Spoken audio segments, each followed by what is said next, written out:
Is present. Oh, this is Hector. I'll just be in the background. What was that? It was that.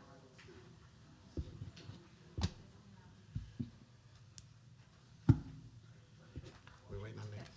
Should be good now. Oh, okay. All right. I'm just waiting on, there he is. All right. Welcome, Dennis. All right, we'll go ahead and call this meeting to order. I have invited tonight Pastor Jason Barnes from Freedom Church to lead us in prayer and pledge. All right, amen. Thank you so much, Mayor and council members and everybody here. Let's go to the Lord in prayer. Father, we thank you right now, first of all, for the privilege and opportunity to be in this great country, in this great city we live in. God, we just thank you, Lord, that your word says that if we ask wisdom of you, you would give it to us, God, and won't hold anything back. So I pray as we dive into these issues that affect all of us, Lord, that you would give the council members and the wisdom and knowledge to make the best decision, Father. Lord, we thank you for it. God, we thank you. You said, God, righteousness exalts a nation. So, Lord, I pray that we will make the best decisions. They would make the best decisions for the community here, Father. We thank you for it, Lord, and we praise you in your wonderful, mighty, holy, and precious name. Amen and amen. So we got the Pledge of Allegiance here. Put your hand over your heart. We got D-Day today, all right? So this is a great day. I pledge allegiance to the flag of the United States of America and to the republic for which it stands, one nation, under God, indivisible, with liberty and justice for all. Thank you all. Thank you.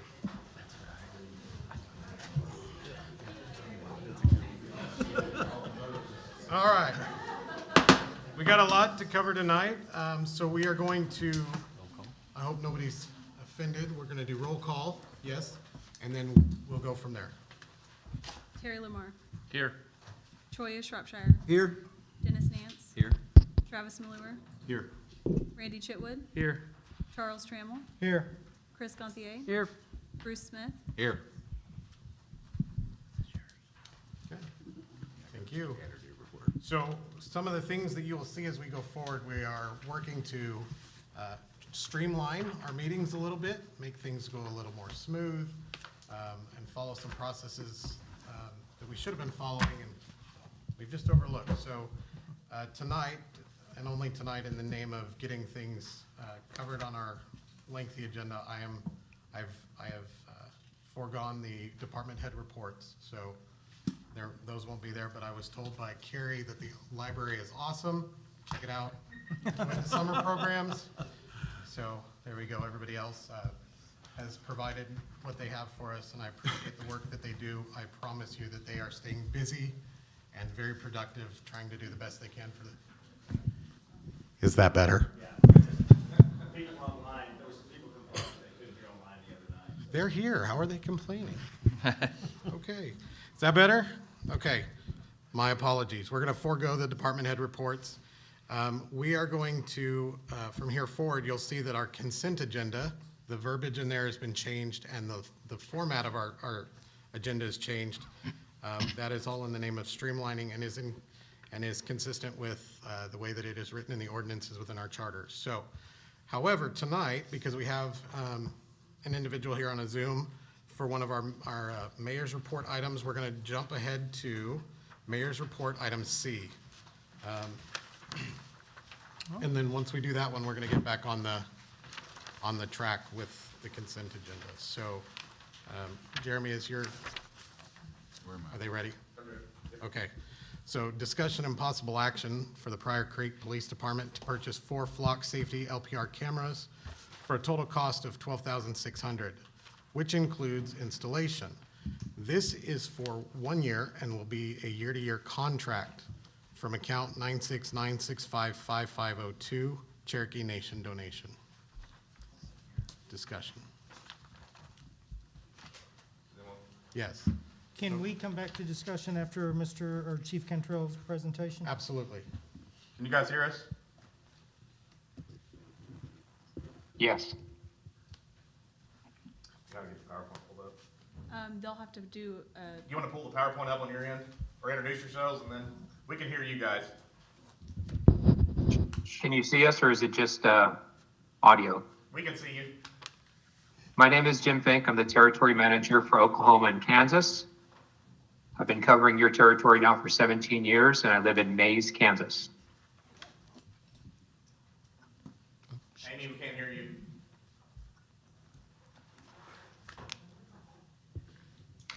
We can't hear you, Amy. It's on her end. Oh, it's on. And I'll introduce myself really quickly. My name is Hector Soliman Valdez. I am a Senior Community Affairs Manager with Flock Safety, based out on the western part of the United States. Amy covers your area, and she's my colleague. Giving her a second as she'll be presenting tonight. If all the audio goes well. If we can't hear you, let us know, and if not, I can always present as well.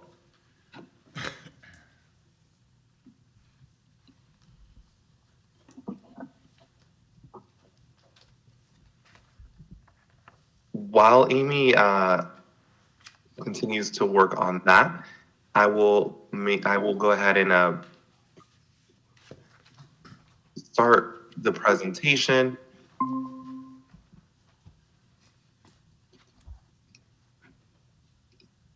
Can you all see the main screen? Yes. Great. Amy, let's go ahead and attempt one more time. If not, I can go ahead and jump in. Awesome. Well, let me go ahead and get started for us, and Amy will hopefully join for the Q&A. As I mentioned, we are representing Flock Safety. We are a company that was founded about 7 years ago, 2017, out of Atlanta, Georgia. Kind of want to give you guys a little bit of background on us to start. We were founded when our CEO and his neighbors were victims of multiple crimes. They had break-ins into their homes and vehicles. And just like many of you, they had Ring cameras, they had other video footage, which they provided to law enforcement. But unfortunately, what our CEO found is that that wasn't enough. The police let him know, knowing that it's just a red Honda, etc., is not enough for us to proceed. We need an actionable lead, which is a license plate. So he set out to investigate more on how license plate readers work, and realized that this is technology that's been around for over 30 years. However, was extremely expensive, tens of thousands of dollars per year for a neighborhood or city to purchase. And at the same time, not created in the most ethical way. So many times those vendors would sell the data that they captured. And so since he wanted to build something for his neighborhood, he created something that was a software as a service type model, and also affordable enough for his neighborhood to purchase. Flash forward to today. Both neighborhoods, commercial areas, and police departments, over 1,500 police departments in the United States use our camera. So that's a little bit of information on Flock Safety. As I mentioned earlier, we've observed that there's limited police resources. They need force multipliers. They need to have the right and objective evidence. And there needs to be ways for the community to support their local law enforcement in cities. And so really creating that private-public partnership as well to assist police. Now, you've heard a little bit about the company. How does this technology actually work? Well, in the top right-hand corner of your screen is what the footage looks like. This is the footage that your police department will be seeing. As you can see here, there's no people, no facial recognition, and no traffic enforcement. It is simply the back of the vehicle, and your police department can search by what we call is the vehicle fingerprint, which we've trademarked, and that allows them to search by make, color, and over 40 different filters. And so it's also really important to talk about what this technology is not. It is not tied to personal identifiable information. The data is not stored beyond 30 days, and it's automatically deleted at that point. So our standard retention is 30 days. And I want to just stop here because that's actually a really important point to make. So 30 days is what we found that is enough for police to be able to investigate a crime, even if somebody's out on vacation, for example, doesn't report a crime for a couple of weeks, or there's just not enough evidence or leads to go on. But it's not so long that it's a long-term retention of data, right? So really that providing a good enough tool that still protects privacy. And then there's three aspects to the technology. It's proactive, in that your police department will receive real-time alerts in their vehicles within 20 seconds. Anytime that a stolen vehicle enters the community or other alert reasons in NCIC. It's important to note that 7 out of 10 times there's a vehicle involved. So knowing when any stolen vehicles are entering your city, that's objectively something illegal already, but knowing that that's entered your city, they can act on that and make sure to prevent and deter additional crimes. And it's also investigated, right? So as I mentioned, we were founded when there wasn't enough tools in certain investigations. So this provides police the ability to investigate reported crimes. And as they clear those crimes, what we find is that the crime rates decrease, because typically in any given month, you may have a set amount of individuals performing multiple crimes. So capturing or following up on them in the first instance is really important. And then let's move on to how we make sure to protect privacy and mitigate risk. With Flock, the footage is owned by your city and will never be sold or shared by Flock. So only your police department can share that data within the system to other law enforcement agencies for legal law enforcement purposes. This is also taking out the human bias out of crime solving by detecting objective data and detecting events that are objectively illegal, i.e. a stolen vehicle. All of the data is stored in AWS cloud and it's end-to-end encrypted. I want to stop here and just mention this is the highest level of security. All of these servers are located completely within the United States. A search reason is required, and you may have seen a draft policy already. Your policy will state that they must enter in a case number or a reference number. Those are things that you only receive when there's been a report or incident, for example. And then also really important to talk about the fact that this is not to be used for traffic enforcement, because there's no personal identifiable information within Flock, right? So we don't have any DMV records, anything like that. And so there's no way down the line that's what this will be used for. We also have a unique transparency portal, unique to the industry, where your residents or anyone in the city can go in and see who your department is sharing with, what your department's policy is, what they're using this for, and kind of just some of the results that they're getting. And this is updated daily for your department. They can post this link on your city's website or on their social media. And then I wanted to talk about how this is actually solving and preventing crime in your area. This is out of Tulsa. In their first month of deployment, they captured or recovered 28 stolen vehicles, 6 stolen guns, over $400,000 in stolen property, and arrested a homicide suspect. And I really think this is a very powerful statement from the chief there. And he says, this technology has basically been like, we have operated in the dark, and flipping this technology on is like flipping the light switch on. This is out of Locust Grove. They also had very good results right away. They recovered 10 stolen vehicles, 2 people arrested in the stolen vehicle with narcotics, and it helped identify a wanted suspect from out of state. And then I wanted to go a little bit further and go nationwide and also kind of different use cases, as this is obvious that it's going to be helpful for stolen vehicles, but there's so much more. And in this case, it's preventative. This is out of San Bruno, California, where armed individuals went into a jewelry store to try to rob it. They had armed security in there, so he was able to fend off the store from the thieves, and they then at that left. But what the local police department believes would happen is that they would return and escalate their level of violence, and that's exactly what happened. So what the police did, though, in between that time, was put a custom hot list on that vehicle. When they did return, they were able to stop them from going in, stop them from committing the crime, and stop them from escalating the level of their violence. And then I wanted to end with this Amber Alert. Flock has actually helped solve over 100 missing persons. So silver alerts, which are for elderly folks, and amber alerts that are for children, your police department will be getting alerted just as they will for stolen vehicles within moments of one being released. But this case here is very, very rare. It's a stranger on stranger abduction. This mother was pushing her child in his stroller when two masked and armed individuals came up to her, fought her, took her child away, and she didn't even see the license plate actually. She just saw the vehicle description. With our machine learning or vehicle fingerprint, police issued an Amber Alert. They conducted a search. They found this suspect vehicle and made a felony stop and arrest in Alabama, so one state over, and reunited the baby with his mother, all by 6 p.m., so within 6 hours. So that took a lot of really good police work, but having this tool at their hands was really important and to be able to solve that crime. And then I wanted just to kind of quickly show you all, we are infrastructure free. The cameras can be mounted in several different ways. As you see here, solar and on existing poles. And as I said, they're connected to solar panels and cellular network.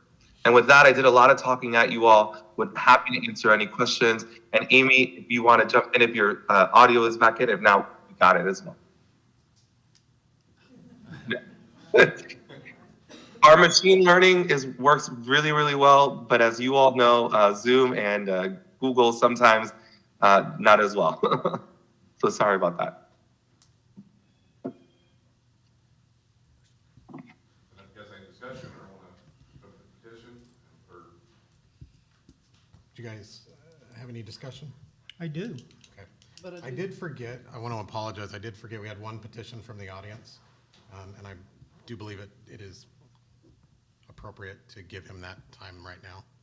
I skipped it, but it wouldn't do good, so Charles, I'm gonna give you your few minutes here as a petition from the audience. I apologize. Oh, no problem.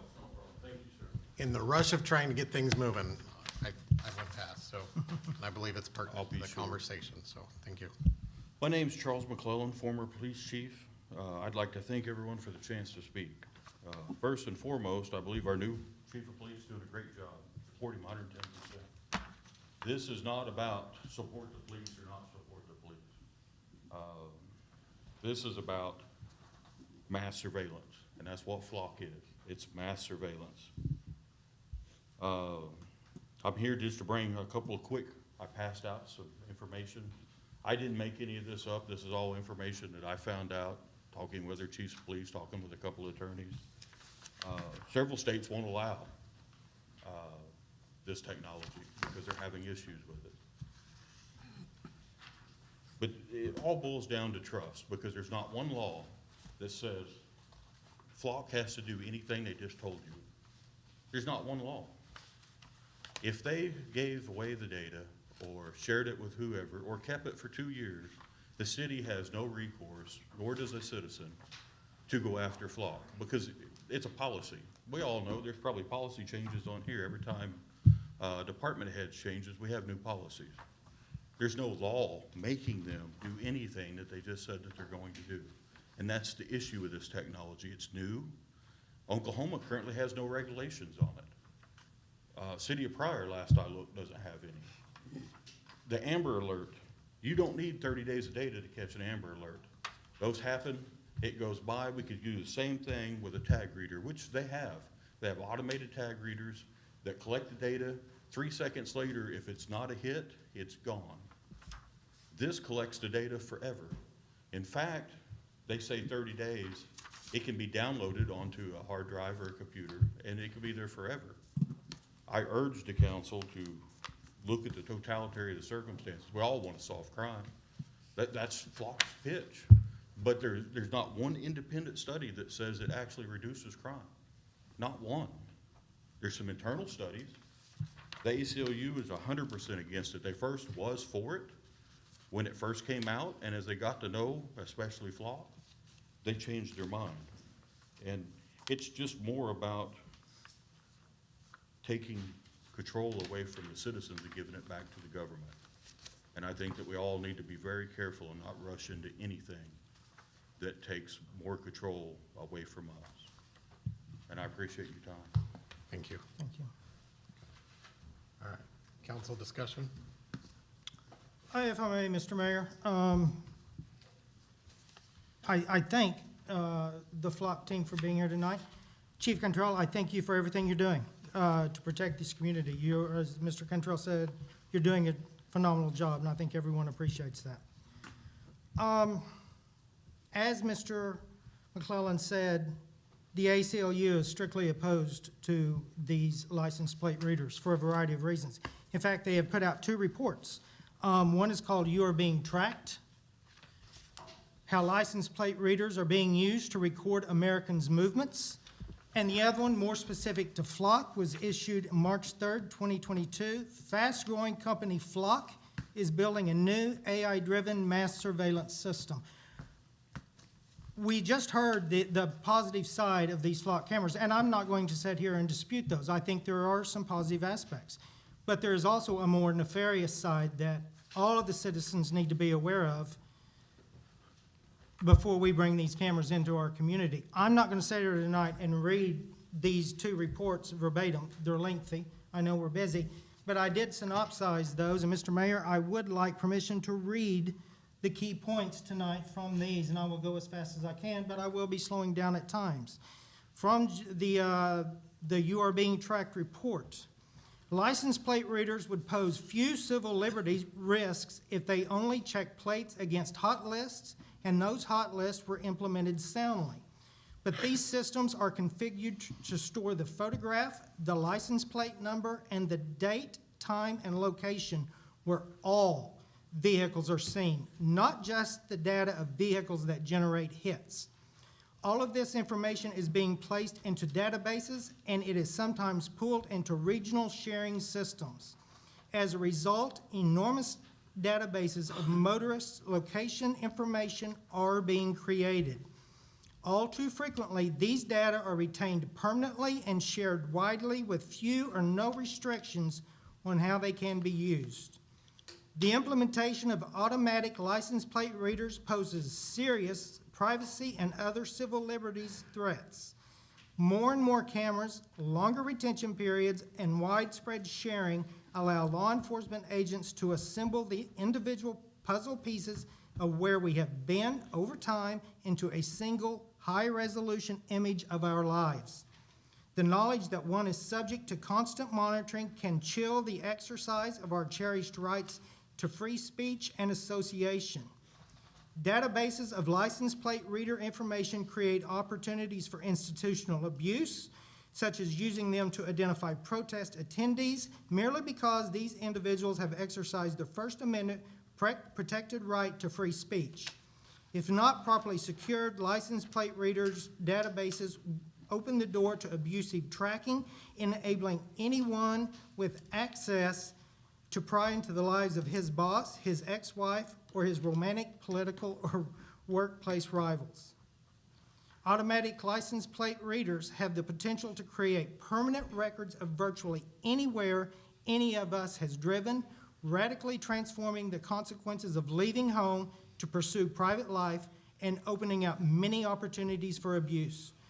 The tracking of people's location constitutes a significant invasion of privacy, which can reveal many things about their lives, such as what friends, doctors, protests, political events, or even churches a person may visit. License plate readers are typically programmed to retain the location information and photograph of every vehicle that crosses their path, not simply those that generate a hit. The photographs and all other associated information are then retained in a database and can be shared with others, such as law enforcement agencies, fusion centers, and private companies. Together, these databases contain hundreds of millions of data points revealing the travel histories of millions of motorists who have committed no crime. Longer retention periods and more widespread sharing allow law enforcement agents to assemble the individual puzzle pieces of where we have been over time into a single high-resolution image of our lives. This constant monitoring and permanent recording violates our privacy in a number of respects. As license plate readers have proliferated, they no longer capture individuals' movements at only a few points. Increasingly, they are capturing drivers' locations outside churches, outside their doctor's offices, outside schools, giving law enforcement and private companies that run the largest databases the ability to build a detailed picture of our lives. Location data can reveal extremely sensitive information about who we are and what we do. As the U.S. Court of Appeals for the D.C. Circuit explained in a GPS tracking case, a person who knows all of another's travels can deduce whether he is a weekly churchgoer, a heavy drinker, a regular at the gym, an unfaithful husband, an outpatient receiving medical treatment, an associate of particular individuals or particular groups, and not just one such fact about a person, but all such facts. Even the International Association of Chiefs of Police has recognized that pervasive surveillance can have negative, chilling effects regardless of its purpose. As it has explained, the risk is that individuals will become more cautious in the exercise of their protected rights of expression, protest, association, and political participation because they consider themselves under constant surveillance. Psychologists have confirmed that through multiple studies that people do in fact alter their behavior when they know they are being watched.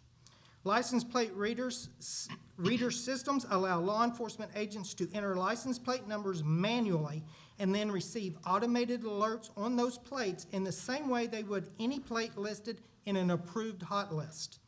This method enables abuse. Anyone with access to these systems could track his boss, his ex-wife, his romantic or his workplace rivals, friends, enemies, neighbors, families, and so forth. An agent could target the owners of vehicles parked at political meetings, gay bars, gun stores, or even abortion clinics. Now I want to turn to a few key statistics here. And we heard the upside of these, but let me give you the reality. The vast majority of license plate data are collected from people who have done nothing wrong at all. Often only a fraction of 1% of reads are hits, and even smaller fraction result in an arrest. According to statistics compiled by the Fusion Center for 2012, in Maryland's system of license plate readers had over 29 million reads. Only 0.2% of those license plates, or about 1 in 500, were hits. That is, only 0.2% of reads were associated with any crime, wrongdoing, minor registration problem, or even suspicion of a problem. Of the 0.2% that were hits, only 97% were for a suspended or revoked registration or a violation of Maryland's vehicle emission inspection program. While these vehicles perhaps should not be on the road, they are not the dangers to society that law enforcement agencies routinely describe when justifying their use of license plate readers. In short, Maryland's license plate readers collect massive amounts of data, almost none of which are tied to any known or suspected wrongdoing. To further this, Burbank, Illinois, 706,918 scanned license plates stored during a 12-month period, but a hit rate of only 0.3%. Rhinebeck, New York, 99,771 scanned license plates stored during a 3-month period, but a hit rate of only 0.01%. High Point, North Carolina, 70,289 scanned license plates stored during an 11-month period, but a hit rate of only 0.08%.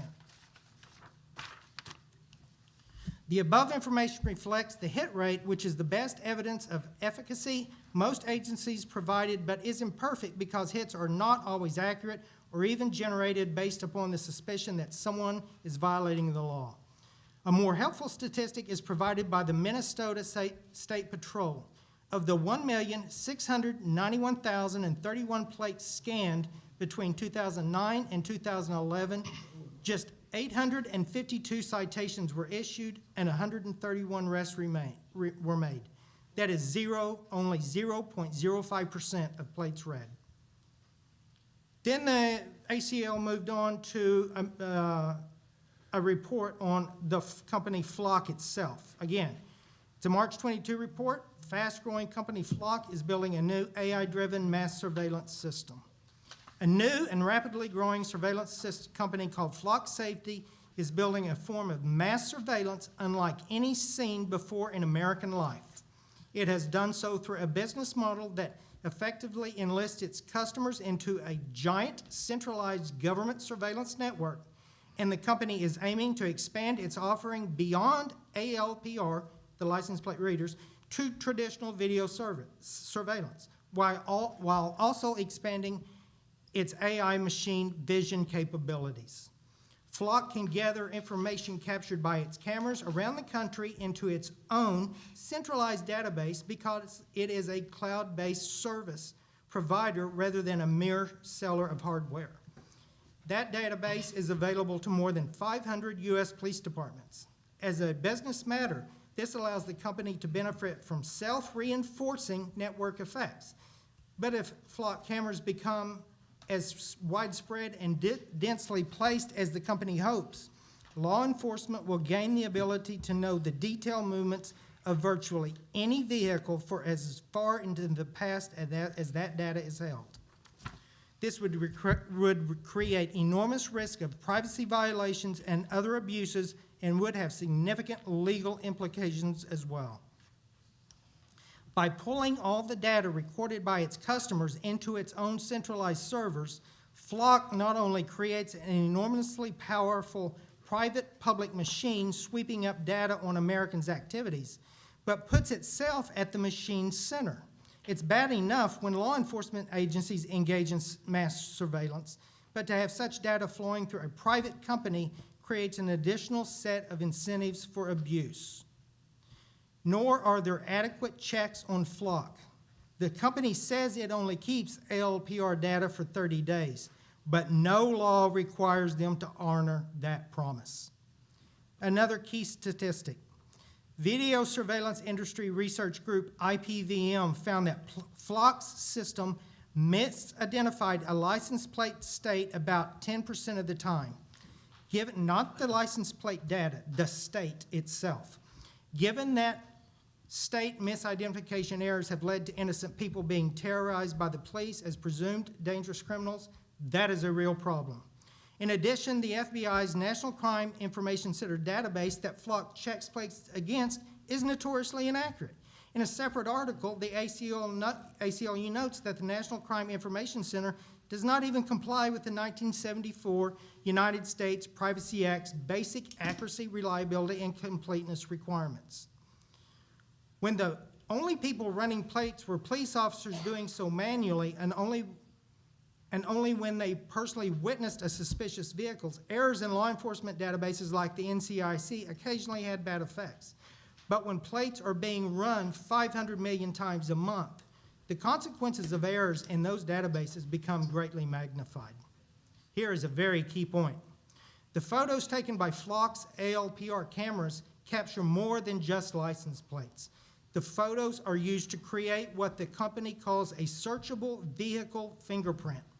Using a proprietary machine learning algorithm, the company says it gathers vehicle make, type, color, license plate, state of the license plate, covered plates, missing plates, and unique features like roof racks and bumper stickers. Presumably, that would allow searches for all vehicles that include a particular political bumper sticker, enabling people to be targeted based on the exercise of their First Amendment protected free expression rights. And all of those images are stored in Flock's cloud. Although Flock's ALPR network adds up to a system of mass surveillance, a system that seems poised to expand beyond just license plate recognition, the ability to access a record of all of our activities, even if it's just when we're in public spaces, conveys the power to learn an enormous amount about our social, political, sexual, medical, and religious lives. Mass surveillance simply gives too much power to those who control it. Such power lends itself too easily to abuse, chilling people who might want to protest those in power or otherwise exercise their freedom of expression, and generally casting a pall over people's freedom to live their lives without being watched. Now, I want to turn to the Supreme Court. They have even taken exception to these cameras. In a pair of cases, or similarities to these cameras, I should say, I apologize. In a pair of cases involving police use of digital age technologies to track or aggregate people's locations and movements, the Supreme Court has explained that individuals have a reasonable expectation of privacy in the whole of their physical movements because of the privacies of life those movements can reveal. In United States versus Jones, a majority of the court wrote that using a GPS tracker to follow a car's movement for 28 days constitutes a Fourth Amendment search, observing that the ability to secretly monitor and catalog every single movement of an individual's car for a very long period raises serious concerns. More recently, the court held in Carpenter versus United States that when police request 7 days or more of a person's historical cell phone location information from a cellular service provider, a warrant is required. That's because of the deeply revealing nature of these digital location records, their depth, breadth, and comprehensive reach, and the inescapable and automatic nature of their collection. These rulings expressly rejected the argument that the public nature of the target's movements meant that they had no legally sufficient expectation of privacy. Automated license plate readers raise the same concerns that the court addressed in Jones and Carpenter. They facilitate detailed, pervasive, cheap, and efficient tracking of millions of Americans in previously unthinkable ways. ALPR data can reveal private and sensitive details about a person's life, details that individuals reasonably expect to remain private. And searches of ALPR databases by law enforcement to find evidence of criminal activity should require a warrant. As the Massachusetts Supreme Judicial Court recently observed, with enough cameras in enough locations, the historic location data from an ALPR system would invade a reasonable expectation of privacy and would constitute a search for constitutional purposes. The big question is whether Flock's status as a private company affects this analysis. After all, only the government is constrained by the Fourth Amendment. And in fact, in many contexts, private actors have a right to take photographs that is protected by the Constitution's First Amendment. That right is not absolute, however. Lawmakers, if they choose so, do have the authority to regulate photography that interferes with Americans' reasonable expectations of privacy, such as in private spaces like restrooms or people's homes. The deployment by private parties of surveillance systems such as camera networks that track people across space and time implicates similarly pressing privacy concerns. Given Flock's actual entanglement and symbiotic relationship with law enforcement, there would be, at a minimum, a plausible case that Flock fits this definition and that its ALPR services are therefore constrained by constitutional privacy rights. Then the ACLU takes note on the audio sensors, and we did not get a briefing on that tonight. Flock's audio sensors, which come packaged with the license plate readers, are placed close to the ground so the ALPR can see vehicles and are therefore much more likely to pick up conversations. They also extend their monitoring beyond loud percussive noises to other noises that are much more likely to be a regular part of human life. By listening for a broader variety of more ambiguous sounds, sensors are more likely to pick up and record our private conversations. I just have two more paragraphs and I'll be done, Mr. Mayor. Unlike a targeted ALPR camera system that is designed to take pictures of license plates, check the plates against local hot list, and then flush the data if there's no hit, Flock is building a giant camera network that records people's comings and goings across the nation and then makes that data available for search by any of its law enforcement customers. Such a system provides even small-town sheriffs access to a sweeping and powerful mass surveillance tool and allows big actors like federal agencies and large urban police departments to access the comings and goings of vehicles in even the smallest of towns. And every customer that buys and installs the company's cameras extends Flock's network, contributing to the creation of a centralized mass surveillance system of Orwellian scope. The ACLU doesn't find every use of ALPR as objectionable. For example, ACLU generally does not object to using them to check license plates against lists of stolen cars for Amber Alerts or for toll collection, provided they are deployed and used fairly and subject to proper checks and balances, and that the hot lists they are run against are legitimate and up to date. But there's no reason the technology should be used to create comprehensive records of everyone's comings and goings, and that is precisely what ALPR databases like Flock are doing. Now, Chief Cantrell, as I said at the beginning, I appreciate everything you're doing, and I'm not saying you'd do anything like this. I'm not saying you would. Can I interrupt real quick? Yes. I forgot a very important thing. Yes. We need a motion. I'm not rereading that. No. Please, no. So here's what I want to do. I want to entertain a motion for discussion and possible action on this item to include the words and research of Mr. Trammell. Do I have a? Yes. Okay. And that'll recognize what you read. Thank you. And I'll second it. Okay, we have a motion from Gantier, second from Lamar. Okay. Further discussion. And Chief, this is not about what you would do, because I don't believe you would do it, but it's about what you could do, or what your successor could do with these cameras. And these cameras create a huge, huge violation to our privacy and our freedom of expression. I do have a few questions, if I could. Are these records that are held in Flock's cloud subject to the Oklahoma Open Records Act? They're encrypted in the end. As far as the Open Records Act, no. That'd be their National Crime Information Center. It's the same CGIS system, which we use on that. It's not open to the public. You can't request that information. So I could not request through the Open Records Act all of the records of my movement for the last 30 days? No. If I may, so the data that is within the Flock system, the only way that is accessed is if there is a case number or a reference number.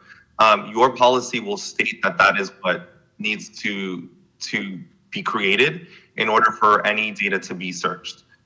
At that point, all of that data is CGIS data. It's for an ongoing or active investigation. Or, as the chief was saying, if it's a hot list alert that is CGIS information, which is not privy to the public. The transparency portal, which I talked about during my presentation, will allow you to see in real time any resident who your department is sharing information with. So you will see what departments anywhere in the state that they are sharing with, what their policy is, where the cameras are located, et cetera. As far as retention of the data, as you were speaking or alluding to earlier, with all of the statements that the ACLU made, we actually agree. And that is why we have limited retention, which is what their suggestion is. All of the data is deleted upon that time. We have a transparency portal. We encourage your department to post that policy, to perform audits. That is something that's also, in their draft policy.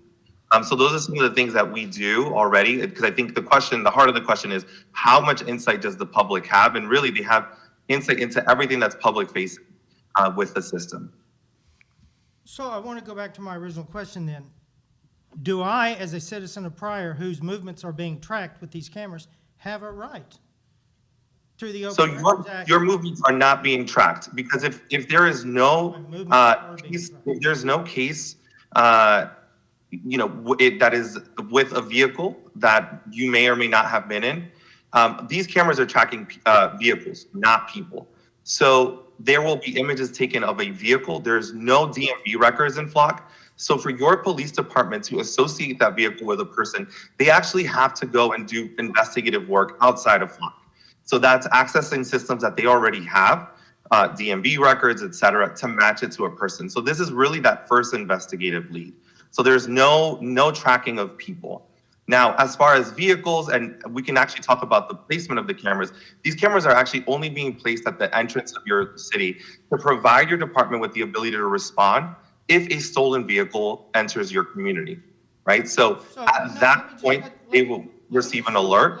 But any pictures of vehicles that are not needed for an investigation are never seen by any humans, therefore never, your department is never in receipt of that data. And it's automatically deleted so that there isn't a long-term surveillance of vehicles that are not a part of any investigation.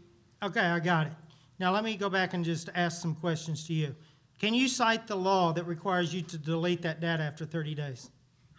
Our contract with you, and definitely will defer to your city attorney, states that we will delete the data. And that it's what we do is create a time to live on every single image that is taken. At that point, it is deleted. So our contract with you binds us to that. We also have no incentive to keep data past that 30 days because, as I mentioned in my presentation, we do not sell or share your data. And therefore, our contract with you is based upon that storage of data for 30 days. There's no incentive for Flock to keep data beyond that time. We don't monetize your data. It solely belongs to your department for their use in investigations and to protect your community. But there's no incentive behind that. And again, to the point of your question, the important thing is that we are signing a contract with your city stating that that is exactly what we would do. But the ACLU takes exception to that and says there's no law requiring you to do so, and therefore that becomes a threat to privacy. Yeah, and so there are states such as New Jersey which require 90 days. There are other states that require less. What we found, and as far as data retention, what we found is that 30 days is enough for your department to investigate crimes. Many times, and your chief can chime in, crimes are not reported automatically. They're not reported immediately. So they need some time to be able to get those leads and investigate. But it is important, as you mentioned, to not have this long-term storage. There are cities, I actually am based in Los Angeles, California, where traditionally they were storing data for 5 years. We find that to be too long. And so 30 days has been what we suggest. Now, as I mentioned earlier, there are laws that will say 90 days. Your state doesn't have a law there, but we are suggesting that as a best practice. 30 days helps your department solve crime while protecting privacy. But if you can detect a hot list tag immediately when it crosses into Pryor, then why are you holding them for 30 days? So the hot list alerts is that proactive part of the tool, right? So stolen vehicle, it's objectively illegal. Let's go ahead and follow up, right? And so that is done within 20 seconds. Now, many times, folks may not notice that something goes missing from their property or may not even just have the time or report it for many reasons. And the chief can give you some examples in your community, but they might not come to the chief in a week, in 2 weeks, in 3 weeks. Or the police department itself may not, they have to maybe knock on 7-Eleven's door and see some videos footage there and figure out, okay, it might have been this vehicle. Let's follow up. So that takes time, right? And so you want to give your department enough time to go in and do those kind of investigations. So not hamstringing them or really tying their hand. But again, to your point, I think is valid is what you're alluding to. And also the ACLU alludes to is having a limited amount of retention. And that's where that 30 days comes in. As I said, when there are states with laws around this, they vary widely. As I mentioned earlier, New Jersey, 90 days, et cetera. They're really all over the book. And many states don't have a law. So we're trying to really be leaders here in that space and provide you with the best practice. So in that 30 days that it's retained, if police officer Doyle wanted to go in and see where I had been going for 30 days, could he log my tag number in and track that I'd left Pryor, I had gone to Claremore, I'd been in Tulsa, I'd come back through Locust Grove? Basically, could he see every ping of my tag in your system? So a police officer would only be able to search the system if they had a case number or reference number. So only with that ability. So there has to be a case, somebody calling in an incident report already created. And then what's important about that is that there is an audit trail to every single search that's performed. And I'll let the chief talk a little bit more about how in your policy and how he plans to audit the system, but that is all in there for him and his professional service and other admins to search. But no officer can search the system without a reason already. So that, if not that all of it is automatically deleted, no one has seen it, no one can have access to it. I want to make a comment on Councilman Trammell, what he said. From what I'm understanding, we have a contractual agreement with you, which, as he stated, is not legal. It would turn into a civil situation. Is that what I'm understanding? Since it's a contract and it's not illegal. the retention. So I can't give you legal advice, but if your city council attorney is there, they can give you kind of the particulars there. So I have one more question. There seems to be an enhanced use of administrative subpoenas by the federal government these days to get access to our online, where we have been online, Google, whatever. Could the federal government also use administrative subpoenas to request and demand access or records in your cloud? So the data is owned completely by your department. Only your department would be able to share that information. And it would be similar to any information that your department has. So that includes your body cameras, any other data that your system has. And again, with the particulars there, because I'm not your legal counsel, I'd have to defer to your city attorney to give you advice there. Well, I get that, but let me re-ask that question. If the FBI or the DEA or ATF came to Flock and said, here is Charles Trammell's tag number, give us where he has been in the last 30 days. Because we don't own that data. They would have to go through your city attorney, through your city, for any information. But you own the data to other cities, not just... We don't own any data. All of our customers own their own data, right? So that's what's really important there. It protects your ability to decide who you share that information with. And so that's really a really important distinction. And actually, I did want to bring up, there was a point made about filters that is actually incorrect.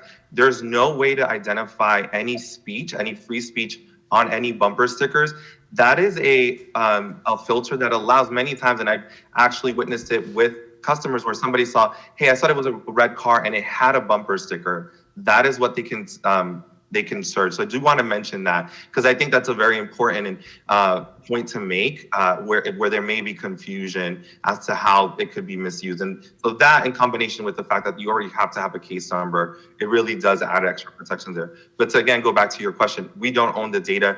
That would have to go through your city attorney. But whether you own it or not, you have access to it. We do not. So not without permission of your city. So you're telling me that you could not go in to that cloud that you own, because ACLU very clearly demonstrates that you could. Contractually, we'd have to go through. We'd have to be given permission to assist directly from your city to assist in a situation in a matter such as the one you're describing, or any kind of technical issues. But we do not have direct access as employees of Flock. That's totally contradictory to multiple sources online. That's all I'm going to say to that. But it's very concerning to me that you have access to my movements in the city, but I don't. I cannot request what is being recorded in the cloud on my movements for the last 30 days because it's not receptive to the Open Records Act. Charles, may I ask, the way I'm understanding this, and correct me if I'm wrong, you keep talking about them tracking you. Or any you were using you as an example.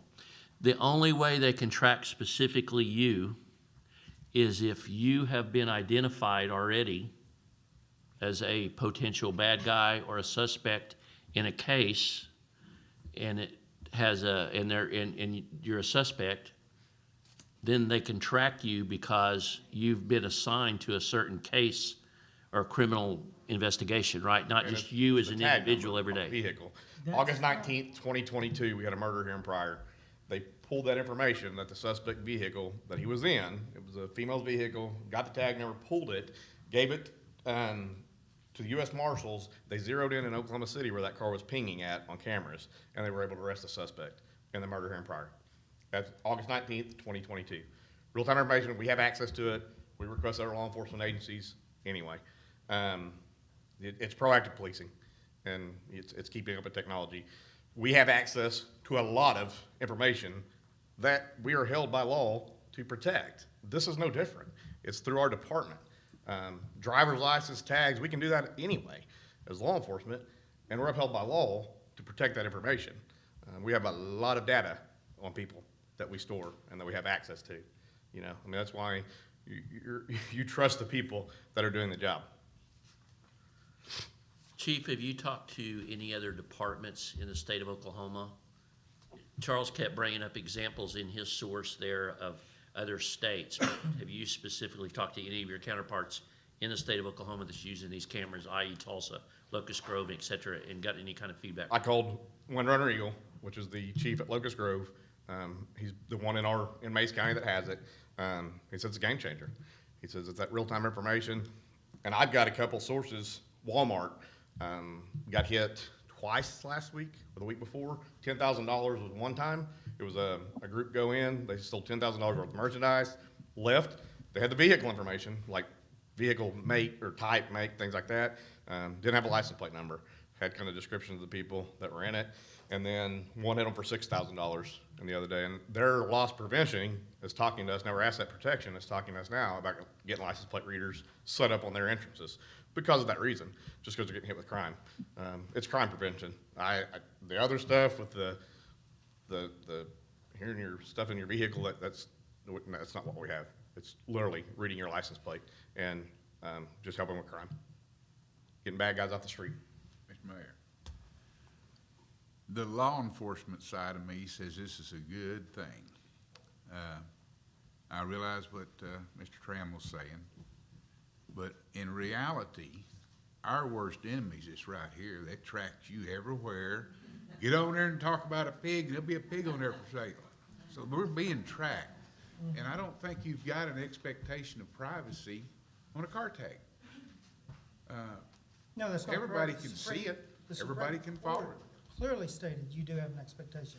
I'm sorry, when it if I comes can to- interrupt for a that. second, guys. Can you lean closer to the microphone Oh. or scoot the microphone closer to you? And I also want to remind the public, sorry, that these microphones pick up everything, so if you have a conversation, can you please take it outside? Thank you. I have something I would like to share, and I'm providing a copy, and it's not near the length of what was shared, but, and I'm just gonna read it, very little comment. Regarding the purchase of and use of flock cameras, flock safety in Pryor Creek PD as an item on the agenda for Pryor Creek City Council dated June 6, 2023. I wish to make my position clearly known regarding the use of such cameras in public by governmental entities. As per the information provided, these cameras can collect data other than just license plate information. Decals, bumper stickers, etc. can all be tracked. And by the way, that's from their own packet. This means that political party affiliation, church affiliation, and other information can be collected and stored. If we have not committed an infraction, what gives the government the right to collect such data? Police will say they can check license plate information now. So if an officer has probable cause or a warrant is issued by a judge, then they check. Collecting information on everyone is not constitutional. If we want to solve more crimes and catch more criminals, ignoring citizen rights would facilitate these results. Search warrants are to protect the innocent. Saying we have no expectation to privacy when in public is just a lame excuse. Amendment 4 of the U.S. Constitution says, the right of the people to be secure in their persons, houses, papers, and effects against unreasonable searches and seizures shall not be violated, and no warrant shall issue, but upon probable cause, supported by an oath or affirmation, and particularly describing the place to be searched and the persons or things to be seized. Random collection or seizing of data is prohibited by the Constitution. Furthermore, Section 5.1 in the Flock Safety Agreement says city information can be disclosed. This could include non-public data. Section 5.3 gives Flock the authority to disclose collected information if they feel necessary. Section 11.8 publicity says the following. Flock has the right to reference and use customers' name and trademarks and disclose the nature of services and businesses and development and marketing efforts. Notice there are no limitations mentioned as to what or how it would or could be used. This one gets me. Section 4.2, customer, that's us, grants Flocks a non-exclusive, irrevocable, worldwide, royalty-free license to use the customer-generated data for the purpose of providing flock services. Mr. Trammell's motions. It says it in their agreement. Also, in the document, we see that there is no liability for breaches due to hacking. In the absence of state or federal laws, as well as the absence of city ordinances regarding the collection and use of electronic data, it is my belief this would violate citizens' rights. We're innocent until proven guilty. That is, until we have to explain the electronically collected data. Please enter my written declaration of opposition into the minutes, and I'll give you a copy, and it's based on constitutional grounds. These are set on public roadway, and it's the rear of your vehicle. Anybody can see them. There's no expectation of privacy on the rear vehicle on a public roadway. Any law enforcement, me in general, can run your license plate for any reason. You don't have to have a warrant. You don't have to have probable cause. You're wrong. No, I disagree with you. I'm Well, not going to no. argue with you about it. No, well, that's I'm not going fine. to argue with you. I'm going to argue with you about it. Okay. On your, what you just said is actually correct, technically, whenever you run an individual license plate. But the Supreme Court has said that there is an expectation to privacy whenever you're running mass license plates with these cameras. There is that expectation to privacy. 1,500 police departments across the United States have them. And it's not been taken to the Supreme Court yet. Okay. Mr. Mayor? Yes, sir. Suggestion. There's several of us up here with opinions. In my opinion, it really doesn't count because I need to know what the people of Pryor want. They're probably not aware right now, they will be tomorrow, of what we're discussing. Would it be reasonable to table this till next council meeting to get input from the city, the people, and see what they want? I've got an opinion, they've got an opinion, but the people's the one that needs to put in the. Well, if we take that approach. Why don't we take- give it 30 days instead of just 2 weeks? Would that be acceptable?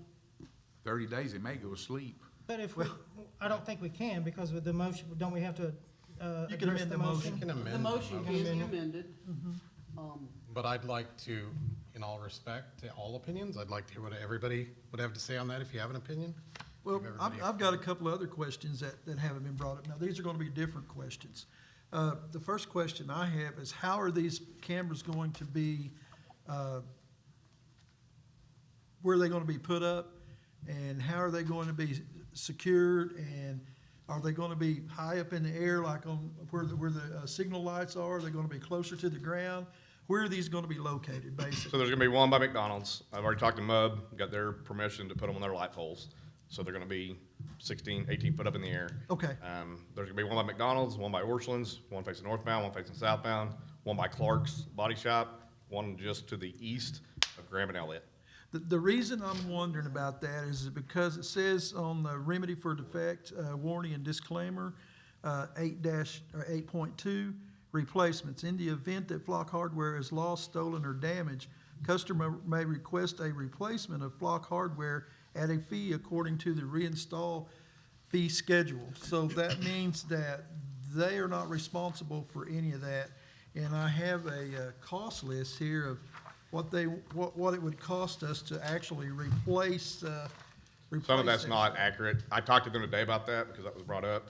So Okay. the solar panel's $300, the camera's $500. If it's an act of God, say tornado, storm, lightning, they replace it. If it's vandalism, our city insurance, which is John Hawkins, I spoke to him about it today, he said it would be little to nothing on this What's camera. what's our deductible of John Hawkins? He said it would be little to nothing on the citywide policy. He said that. Yeah, and if I just, and I'm sorry to interrupt, if I may add, that fee schedule, as you can see, is really to recoup the cost of having our technicians or flock employees. It's really to recoup the cost of the employees going out, installing the cameras. But our intention is not to make money off of any type of situation where the camera is hid or stolen. And we do place the cameras high enough up where it is hard to get to, just as the chief was mentioning. And so, again, I did want to just mention, our model is really to have that, own the cameras, maintain them for you so that the city is not on the hook for the actual hardware or becoming obsolete or just malfunctioning. We take all of that on. Well, can we change that then in this contract we have? Because it says here, I went to the site, and it said camera replacement as a result of vandalism, theft, or damage is $800 a camera. Flock pole replacement as a result of vandalism, theft, or damage is $500. Advanced pole replacement as a result of vandalism, theft, or damage is $5,000. And I believe that's probably one with maybe solar stuff on it. Battery pack. So that is one in DOT right away, or there's different types of poles. I don't think you guys are getting any of those, and I'm sorry for not being privy to exactly your locations.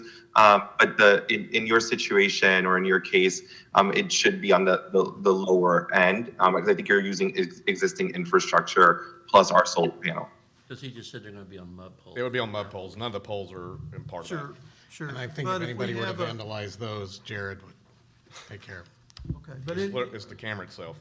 okay, that's what I was wondering. And it said if they send a technician out here, it's $350 for the technician to come out to set the cameras back up and everything. That was a cost. Only if it's not one of the ones that we covered, like he mentioned, act of God, camera malfunctioning, et cetera. So if Flock owns the hardware, why are we responsible if they own it, since they choose they get the final approval on location, according to the documents that you provided us? So one of the benefits of not owning the cameras is, traditionally with this type of equipment, you would purchase a camera. The camera itself is, let's say, $10,000. It goes down, you're on the hook. It malfunctions, you're on the hook. You have to have city staff basically dedicated to monitoring the health, going out and fixing it, et cetera. That's all taken away. Now, I think the reason that that's in there, we have the final say, is that there are locations where it wouldn't work from a feasibility perspective. And so that's why we have to reserve the right to say, no, that's probably not a good idea to put it there, right? And so that's really what that part of the language is for. I was wondering about that. Mr. Lamar? I just have two things. One is my own personal opinion, and the other is for the chief to probably clarify some things about this. My first personal opinion is that I think this is a great tool, and I think it has the potential for being a great thing to catch bad people. But I kind of feel that we can't make a full decision on this evening because we don't have our legal counsel here to talk to him and get his opinion on this. I know that we have our regular city attorney, but I also know that we have assistant city attorneys that work in the municipal courts, and I don't know why we couldn't have had one of them here for legal advice tonight, but it's not, so that's immaterial. So I don't really want to make a decision on this tonight, or don't think we should until we get advice from our legal counsel. And then the thing to Chief Cantrell is to please explain to us the cost of these and how you propose to pay for them. And in the cost, explain about that they're only good like for a service for a year, and then you have to renew it at the end of the year. Please explain that. Correct. It's a licensing thing. And those cameras, it's $12,600 for the 4. That's $3,150 a piece, I believe. That's install also. That's a $3,000 a year cost per camera. Cherokee Nation donated the money for this cause. Spoke to Cherokee Nation about it. Tonight, I actually spoke to him about it again. And they said each year they're good with it. Now, next year, maybe they're not, but we have drug forfeiture funds. We have ticket funds, $10 per paid ticket comes back into, donation funds, things like that we could pay that out of. That doesn't cost the city a dime. And how much is it to rent these, or to They're use that $3,000 a service? year. How much? $3,000 a year per camera, so $12,000 a year. So $12,000 a year. 2,600 or And 12,600. for the flock representative there on the screen, we all know that every year when we have streaming services, we do everything and buy streaming, everything, they always usually go up. How much has yours gone up, or do you all usually go up every year? So we hadn't gone up for about 5 years, and we actually just went up by $500. But the good thing about the way that the contract works is that you can sign it's a standard 2-year contract, or with the option of extending to 2 years. So you would keep that pricing at least for 2 years.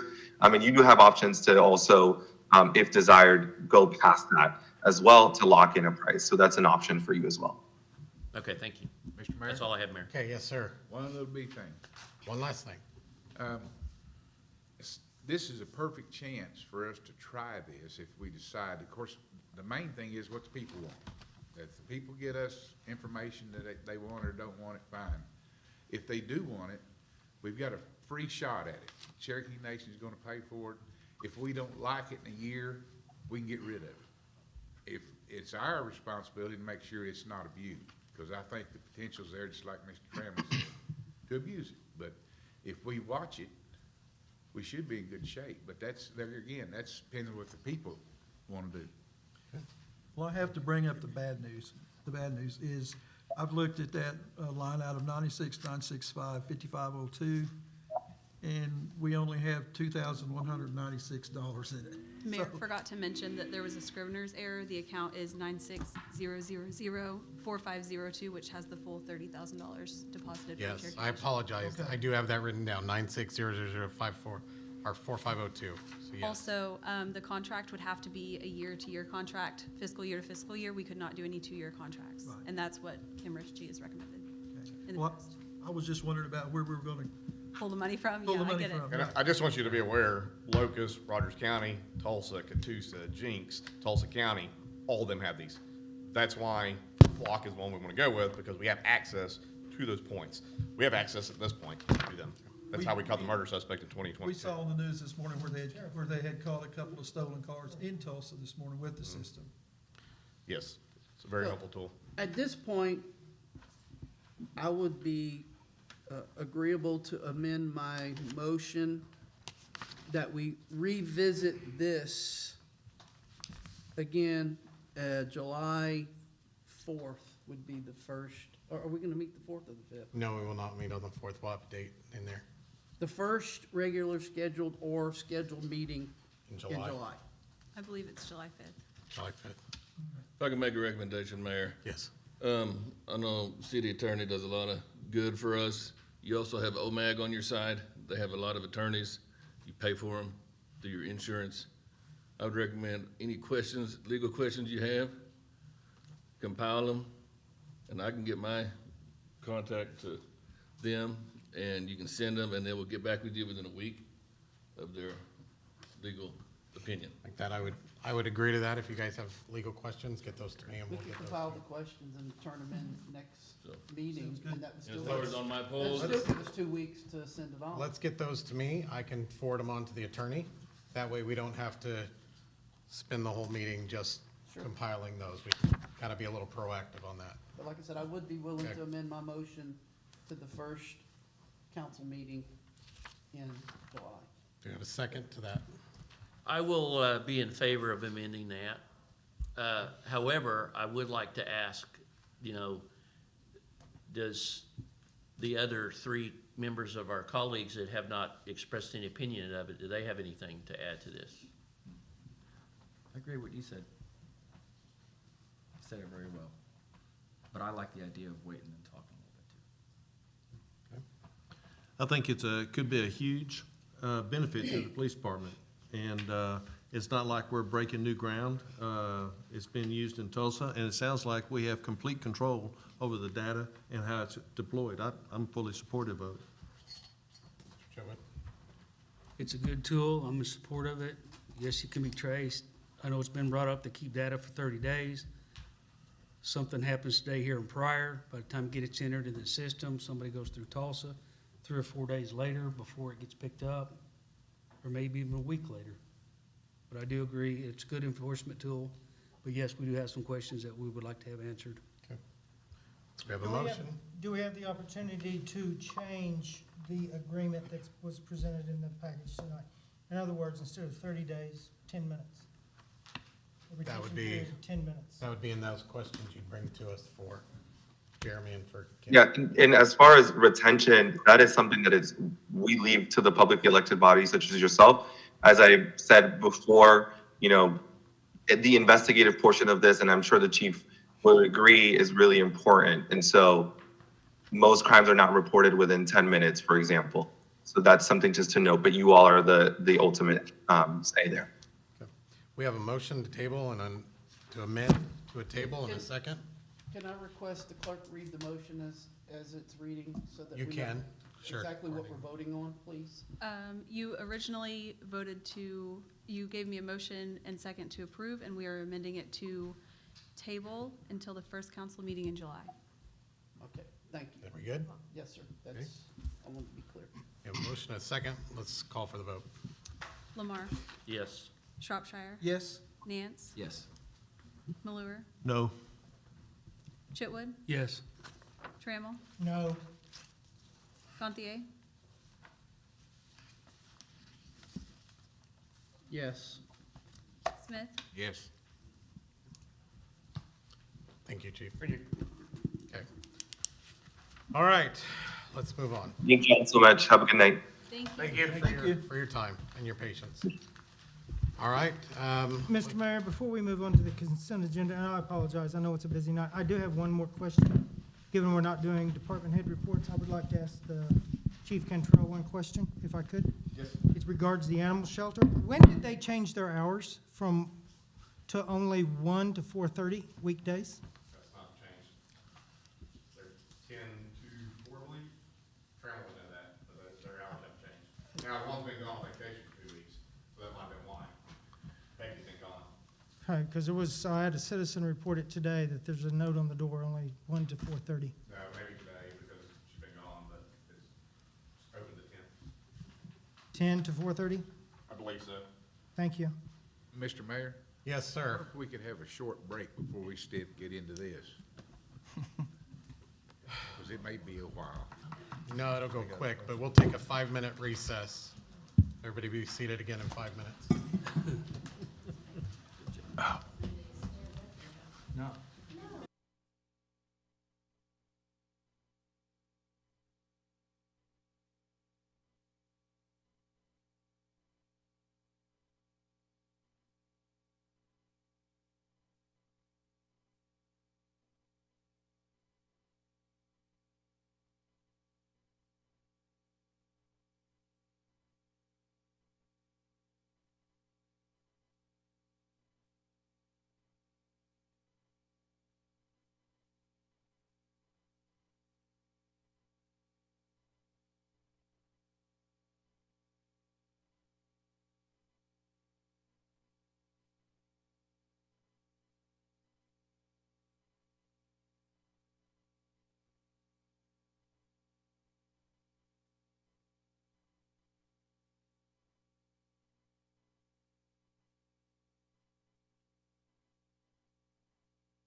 have that. It didn't deal with. All right, Hello there. I think I got all of that. all right, let's come back to order. Wait on Mr. Trammell, we're ready for you? All right. Ready for you?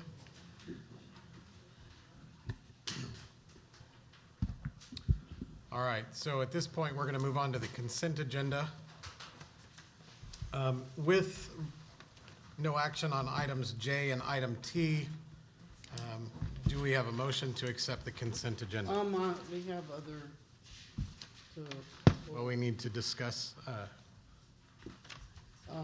let's see. what item would you like pulled, Chris? I'm trying to, you said which ones are you pulling, J and what? J and T? Okay, Letter BB. Okay. he said J Letter and Q. T. Q? Uh-huh. I think it's Q. Which one, the surplus for wave auction? Yeah, it's, The big packet list? yeah. Okay. that's Q. I have Q, BB, T, and J. Okay, how about R?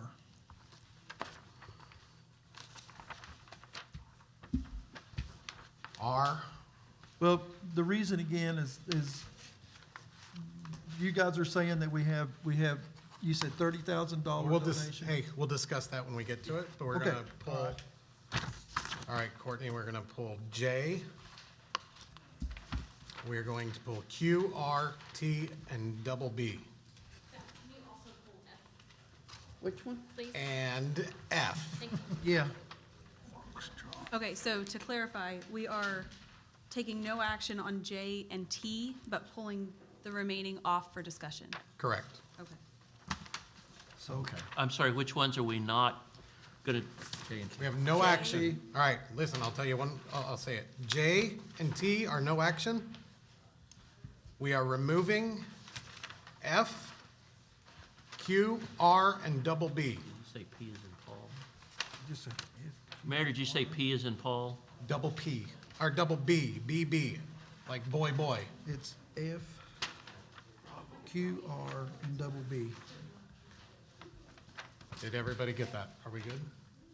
I think so. Okay, do we have a motion to accept the consent agenda? Motion, second.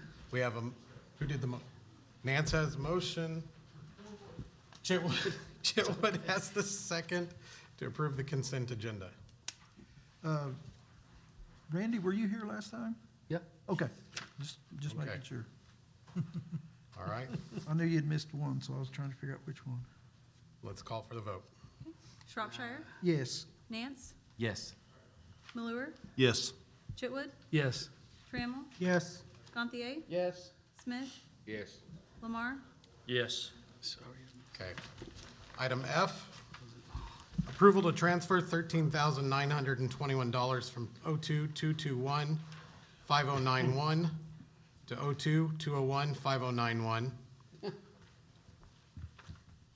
We okay?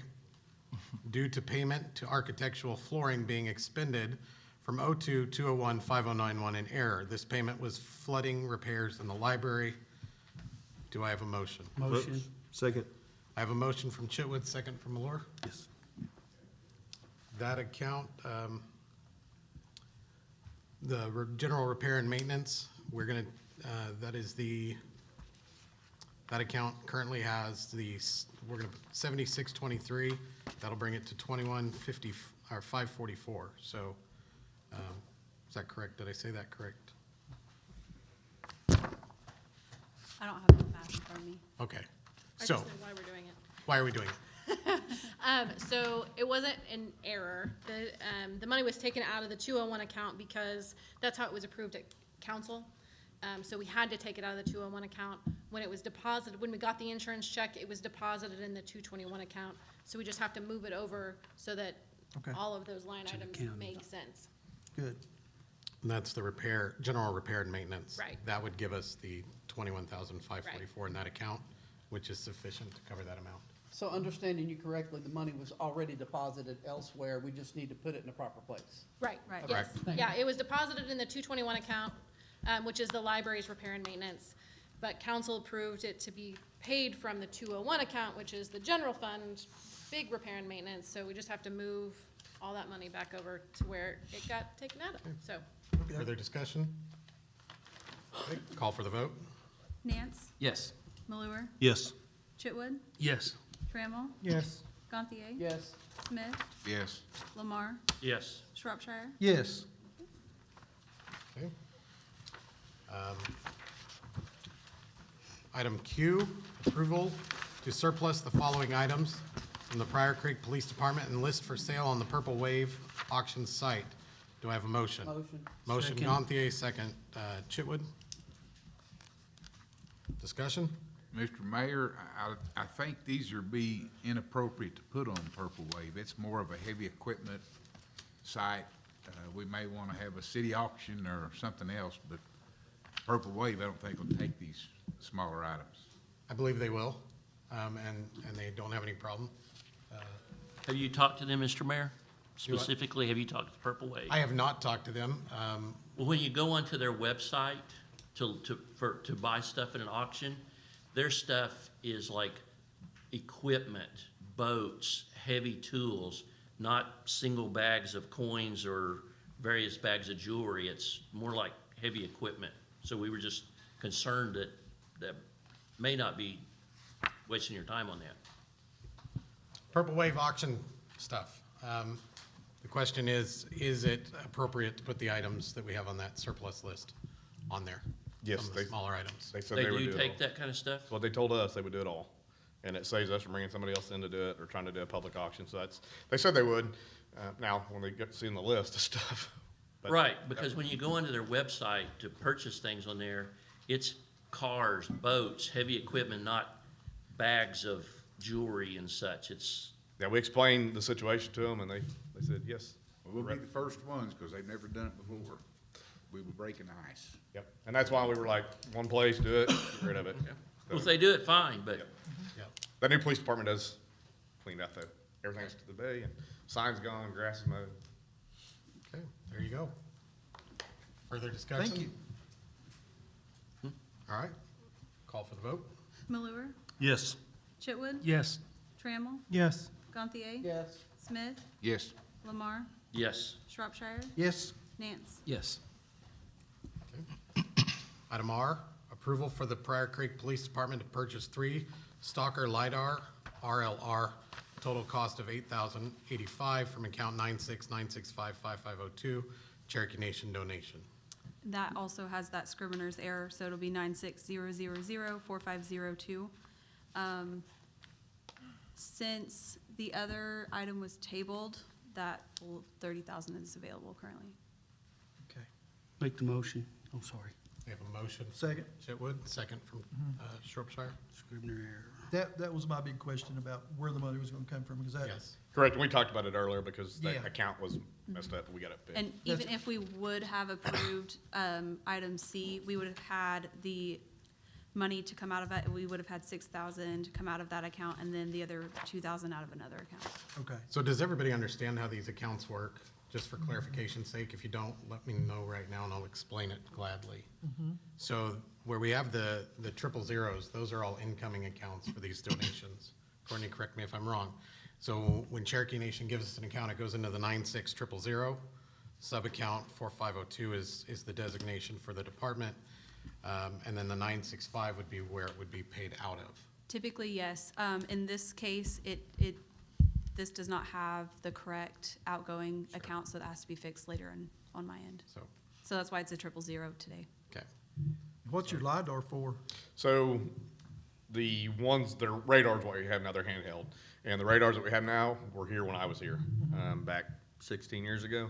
And I was actually trying to get Assistant Chief Cash to get me one to bring it up here, and he couldn't find it because nobody uses them. So they're laser radars now, they're handheld, and you can laser. It's kind of what you see all the H's that you're using handhelds now go to. But you can get off the highway and sit there and work traffic control with them. Okay. And they're a lot more accurate than the old school ones. Okay. Further discussion? Before we vote, would you explain exactly what we're voting on again? We are voting on approval for Pryor Creek Police Department to purchase 3 Stalker LiDAR RLR, total cost of $8,085 from account 960004502. Okay. Sorry, that was a 4, not a fur. It's been a long day. Oh, that's all right. I just missed a couple of digits here and there in order to get it straight. Thank you. No further discussion. We'll call for the vote. We have Chitwood, Yes. Trammell, Yes. Gantier, Yes. Smith, Yes.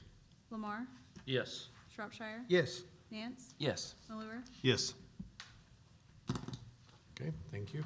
Thank you, Chief. Thank you. Item B, approve mayor to sign public safety grant memorandum of understanding, the MOU with Cherokee Nation for emergency services. Do I have a motion? Motion? Second. Motion from Chitwood, or motion from Choya, second from Chitwood. Y'all gotta stop that. All right. Yes, Discussion. yes, I would like to read something and pass it out as well. Regarding the memorandums of understanding with the Cherokee Nation on the June 6, 2023 agenda for Pryor Creek City Council. And I do want to make this disclaimer, nothing to do with the Cherokee Nation. This is a constitutional issue. As a municipality, we do not have authority under Article 1, Section 10, Clauses 1 and 3 of the U.S. Constitution to engage in such a treaty or agreement. Quote, no state shall enter into any treaty, alliance, or confederation, grant letters of marque and reprisal, coin money, emit bills of credit, make anything but gold and silver, coin of tender, and payments of debts, pass any bill of attainder, ex post facto law, or law impairing the obligation of contracts, or grant any title of nobility. No state shall, without the consent of Congress, and that's key, lay any duty of tonnage, keep troops or ships of war in times of peace, enter into any agreement or compact with another state or with a foreign power, or engage in war unless actually invaded or in such imminent danger as will not admit of delay. And the definition of compact, and this is taken from Webster's Dictionary, 1828.com, noun, or compact, noun is an agreement, a contract between parties, a word that may be applied in a general sense to any covenant or contract between individuals, but is more generally applied to agreements between nations and states as treaties and confederacies. According to the Oklahoma State Constitution, municipalities or corporations under Article 18, Sections 2 and 3, rights and powers are conferred to municipalities as per the state constitution. Therefore, we cannot violate or exceed state authority. To agree to these memorandums would violate the Oklahoma Constitution and the U.S. Constitution. In Article 15, Section 1 of the state constitution, elected officials are required to take an oath to uphold the state and federal constitutions. The Cherokee Nation's reservation status is based on the McGirt versus Oklahoma ruling of the Supreme Court.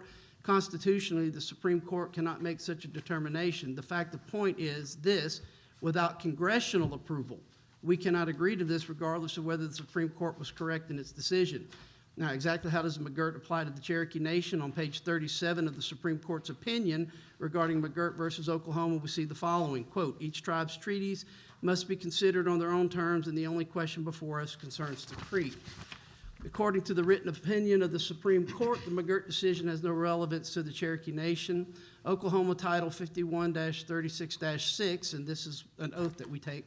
Every public officer or employee having taken and subscribed to the oath or affirmation required by this act and having entered upon the duties of his office or employment, who, while holding his office or while being so employed, advocates by the medium of teaching or justifies directly or indirectly or becomes a member of or affiliated with the Communist Party or the Comintern or with any party organization, political or otherwise, known by him to advocate by medium of teaching or justify directly or indirectly revolution, sedition, treason, or a program of sabotage or the overthrow of the government of the United States or the state of Oklahoma or change in the form of government, thereby by force, violence, or other unlawful means, shall be guilty of a felony, and upon conviction be punished by imprisonment in the state prison for not less than 1 year, nor more than 14 years, and in addition thereto, the person shall forfeit his or her office or employment. Furthermore, be it known according to the charter of the city of Pryor Creek, the only person allowed to sign on behalf of the city is the mayor. Under Section 36, and the mayor, subsection A, we see the following: the mayor shall sign all contracts, bonds, or other instruments requiring the assent of the city and take care that the same are fully performed. One of the memorandums of understanding requires the signatures of the Pryor Creek Police Chief, Fire Chief, and Director of Emergency Management. Seeing as the mayor also swore an oath to uphold the Constitution, he would not be able to sign these without violating his oath. I'm requesting this document become part of the minutes, clearly stating my opposition to the memorandums with the Cherokee Nation on the grounds of constitutional violations and city charter violations. Thank you. Mr. Mayor, I have two comments. Yes. One, we have the city attorneys, well, first of all, let me ask, we have a city attorney opinion here. Yes, I was getting ready to read that. You're gonna read that. Yes, I am. But before you do that, I'd like to ask my colleague from the south side there, is if, are you a graduate of a law school or admitted to the bar to practice law in the state of Oklahoma? I am not. Okay. But I did swear an oath to uphold the Constitution, and so doing, I've read that, and I see the opinion here that it says the general powers of municipalities are set out in the municipal code and include the powers to, but we cannot supersede the Constitution. Thereby, we must consider, is this constitutional? And our attorney, from what I understand, is not a constitutional. Okay, so I'm going to interrupt because I promised we'd be quick, and I want to read this. In doing due diligence, it was brought to my attention that we had difference of opinions on the matter, and so I, in a neutral manner, ask our city attorney for direction on this, and he gave me his opinion, and I requested facts. And so I'd like to read this memorandum that came in on June 6th this afternoon. He says, "Dear Mayor, you have asked for an opinion and advice on the authority of the city to enter into agreements with Indian tribes. The city of Pryor Creek is a municipal corporation organized and chartered under Oklahoma law, and it possesses all powers, privileges, and functions granted by the Oklahoma Constitution and the laws of the state. The city of Pryor Creek Charter, Section 92, as a political subdivision of the state, the city's authority is limited by state and federal law. With respect to Indian tribes, the federal government has, quote, broad general powers over Indian affairs. United States versus Laura, 541 U.S. 93-200 in 2004. The Constitution affords Congress authority to make war and negotiate treaties with the tribes. See Article 1, 8, Article 6, Clause 2. It bars states from doing either of these things. We are not going to war with them, so that's not a problem. See Article 1, Section 10, and the Constitution grants Congress the power to, quote, regulate commerce with Indian tribes. Article 1, Section 8, Clause 3. The general powers of municipalities are set out in the municipal code and include the power to, quote, make all contracts and do all other acts in relation to the property and affairs of the municipality, necessary to good government of the municipality and to the exercise of its corporate and administrative powers. 11 Oklahoma Statute 22-101-4. Municipalities can contract, quote, with any one or more other public agencies to perform any governmental service, activity, or undertaking which any of the public agencies entering into the contract is authorized by law to perform. 74 Oklahoma Statute 1008A. It is as political subdivisions of the state, municipalities may also negotiate and enter into intergovernmental cooperative agreements, more commonly referred to as tribal state compacts, with federally recognized Indian tribes of mutual interest. But such agreements are not effective unless approved by the Joint Committee on Tribal State Relations and the governor or his designee, 74 Oklahoma Statute 1221 D1. Compacts like those contemplated in Section 1221 D1 are working agreements between tribes and states that resolve jurisdictional or substantive disputes and recognize each entity's sovereignty. Because of the federal, geez, I'm talking like a weird. Okay, because of the federal supremacy over Indian affairs, tribes and states may not make intergovernmental cooperation agreements altering the scope of their jurisdiction in Indian country absent congressional consent. Examples include the model gaming compacts, tobacco compacts, motor fuel compacts, etc. In contrast, while contracts and compacts Both address specific problems or transactions. Contracts generally do not address jurisdictional legal issues or entitlements between sovereigns. Such contracts are valid if their objective is not to alter jurisdiction, but to facilitate the exercise of each government's respective authority. Contracts addressing matters other than jurisdictional limits do not require federal approval, but they must be properly authorized under the laws of both the Indian nation and the state. For example, a contract for the delivery of services or for the coordination of programs when the city and an Indian tribe having an overlapping service area. It is my conclusion that no further action by Congress is necessary for the city to enter into the agreement with the Indian tribe. The Memorandum of Understanding for Emergency Management Services is a funding contract that will provide aid to the city in furtherance of its effort to ensure public safety. The terms of the agreement expressly state, quote, "Nothing contained in this MOU alters or diminishes either party's authority and or jurisdiction on the Cherokee Nation Reservation. The Indian tribe's authority to provide the funding is based on tribal and federal law because the funding as part of its Respond, Recover, and Rebuild Plan funded in part by the Federal American Rescue Plan Act, ARPA." Please let me know if you have further questions. So, it is the instruction and the direction of our city attorney that we are okay, based on state laws and statutes, that we're not encroaching on anything that the Constitution is going to put us in harm's way for. That the agreement can take place, given our power and authority as a municipality within the state of Oklahoma, and the permissions that we are granted as that municipal power.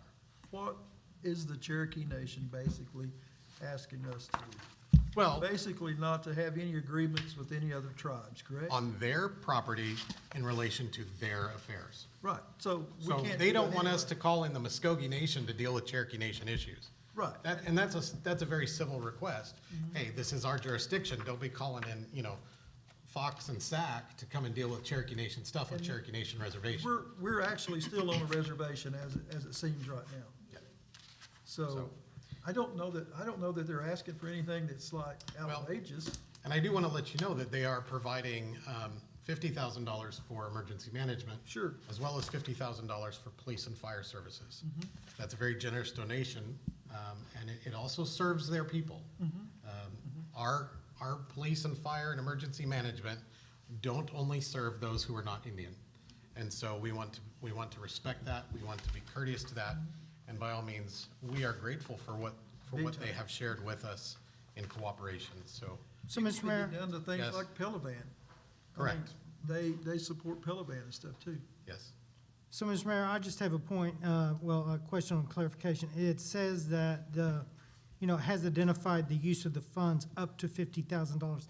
Is that $50,000 each to the Yes. police, fire, and so $150,000 total? Yes. Thank you. Yes, a very generous donation. Very, as we're working on our budget, that's a very needed donation. I'm just be honest, we need it, so we are grateful for their generosity. Further discussion? Call for the vote. Trammell, Yes. Gantier, No, Smith, Yes. Lamar, Yes. Shropshire, Yes. Nance, Yes. Malure, Yes. Chitwood. Yes. Thank you. Okay, we will move on now to the mayor's report. Item A, discussion and possible action to approve mayor signing the urban project agreement, State of Oklahoma Department of Transportation Project Maintenance Financing and Right-of-Way agreement. This agreement is for the Downtown Streetscape Project Phase 1 and a requirement of the recently awarded TAP grant. The City Council previously declared the eligibility of the City of Pryor Creek to submit the application with Resolution 2022-9. All of a sudden, I can't read numbers, which was approved at the December 6, 2022 City Council meeting. so move. Who was that? Chris. Chris, thank you, Chris. Second. Second by Chitwood. Discussion? Do we need Anybody to come up and represent that? Meredith, got anything on that? Come on up, bring your whole crew. Let's give credit to everybody that's participating in this. Thank you guys so much. Yeah, this is something that Jenny has actually been working on for years. She's been the executive director for 5 years, and I think year one, she started working towards creating a streetscape vision as part of the foundational economic development and revitalization of our downtown.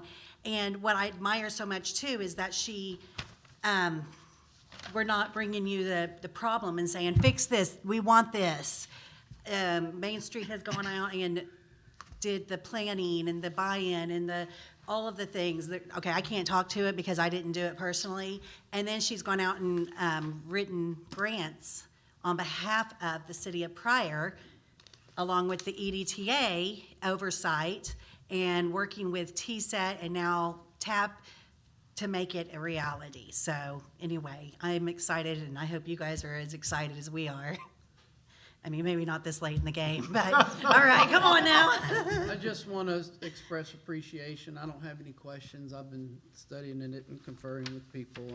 I don't have any problems with it. Just thank everybody who was involved with this. Thank you. Thank you. A lot of work. I have a couple of questions. Go for it. I will, thank you. First of all, this is awesome. Thank you for all the work we've done. We've talked about this before, but thanks and everything. My couple of questions is, can you just briefly explain what phase one is gonna be? And then, I know that this is paid for through these grants, but are there gonna be any added extra expenses that's gonna come to the city above and beyond the amount of these grants? Okay, And how would those be paid for if they are? I'm going to speak to the first part, and I'm going to actually let Adam speak to the second part. Okay, so phase one includes like the Gateway Monument side, ADA ramp and crosswalks, crosswalk emblems, typical planter pots, improved traffic pedestrian signals. We don't have signalization like, you know, when you go and you hit we don't have that. String lights, street trees, pedestrian street light, bench, bike racks, trash cans, painted crosswalks, 8-air alley, food alley or food truck parking and hookups, parking, public parking. Oh, those were all of them. Okay, part of one. It's on our website on Main Street, pryor.org, and you can click each phase, phase one, phase two, phase three, phase four. Very detailed. Very detail-oriented, yes. You brought up something that I did not know about, and that was the signalization for is that going to include, and this might be to Jared, is this going to include brand-new traffic lights too, to maybe include the left turn signals if you're stopped on red and you can, if no traffic? I second that motion. The signals are owned by the street department. The city owns the signals, okay? Way back in the day, and this is coming from Mr. Pryor, my predecessor, we maintain them because we just have a little bit more knowledge than the street department, but it's really simple. It's gonna have to go through ODOT, in my mind. You're gonna have to get a traffic engineer to design this per ODOT standards, and that's where it's gonna have to come from. So I want to reiterate what you just said, because we had this discussion the other day in a little more depth. This is for the record. The street lights, the signals, traffic signals belong to the city street department, not MUB. Hopefully that takes a little burden off of you. Well, it won't. But So how it works, how we got an agreement is before, the city was kind of hurting for money, so we would pay for everything. Well, basically the streets it's kind of like MUB. We have our own kind of half-cent sales tax for our capital improvements. Street department kind of works the same way. They got their own sales tax. So what we did was we started whatever we did, they would pay for half. If we did it ourselves, the material, we go buy the material, they pay for half. If it was out of our expertise, we'd call somebody in. They would, like, you're getting ready to get invoiced for $100 because I just got one for $1,600 for some issues we had that they had to come in over the weekend and fix. So that's kind of, I pay for it outright, then I send the bill to the city for half. Okay. So I guess then to Meredith is, does this project include brand-new traffic lights? Or is it just the only walk across the street ones? It includes some signalization, and that will have to go through ODOT. That's part of signing the agreement.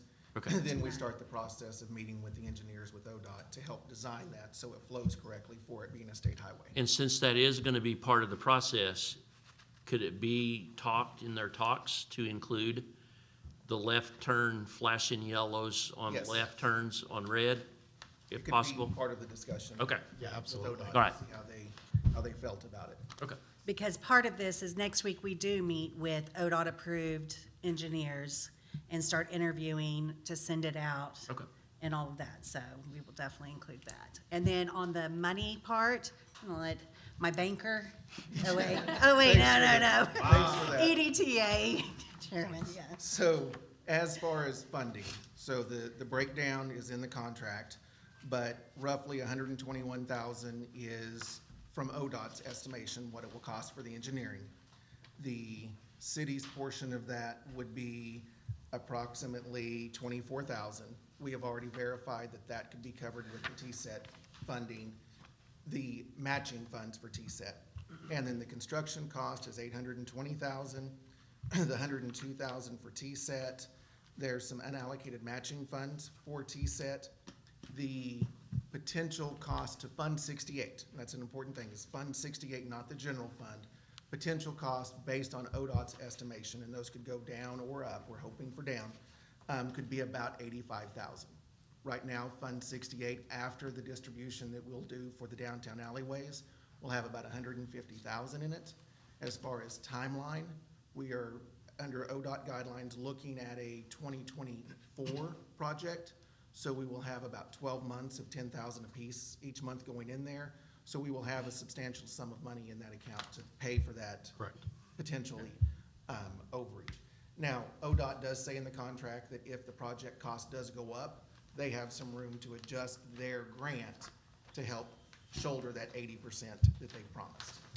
My last question is, since we ran into the problem that we had on the construction projects that we had on these new facilities, is there going to be some sort of inspector on this job to keep what happened on these other projects from happening again? Project Yes. manager. The A project Part of it, manager, yes. ODOT Yes. requires a project manager that is part of that engineering interview process that will start next week, that ODOT selects and ODOT puts somebody in charge. Okay. And in addition to that, these funds from ODOT do not have to be paid by the city or the EDTA or Main Street and then reimbursed. They submit the bills directly to ODOT, and ODOT pays those to those contractors directly. Okay, thank you very much for explaining that. Further questions, further discussion? Thank you to everybody involved. Thank you. Thank you to Bro. Jenny. Yeah, to Jenny, yeah. Middle row. To Jenny. Yes. All right. No further discussion, we'll call for the vote. Gantier, Yes. Smith, Yes. Lamar, Yes. Shropshire, Yes. Nance, Yes. Malure, Yes. Chitwood, Yes. Trammell, Yes. Okay. Item B, discussion and possible action to approve a resolution concerning setting compensation for the hearing officer of administrative appeals concerning public nuisance proceedings, high weed, trash violations, abandoned and dilapidated structures for the city of Pryor Creek, Oklahoma. I make that motion. Motion by second. Gantier, second by Lamar. Discussion. Is that the one where it's $50? Yeah, so as we got into this, as I became mayor, I had to resign from that. And when I was on that position, we had agreed to make that a compensated at $50 per meeting. And little did we know that when we got into looking at that, as we bring on Mr. Mills, who is our new nuisance abatement officer, the resolution ordinance was written with my name specifically in it.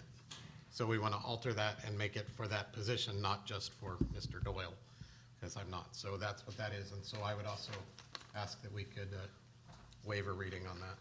It's just That's literally agreeable. changes the verbiage. It's, Yep. we good? Yes, that's agreeable. So further discussion? Call for the vote? Smith, Yes.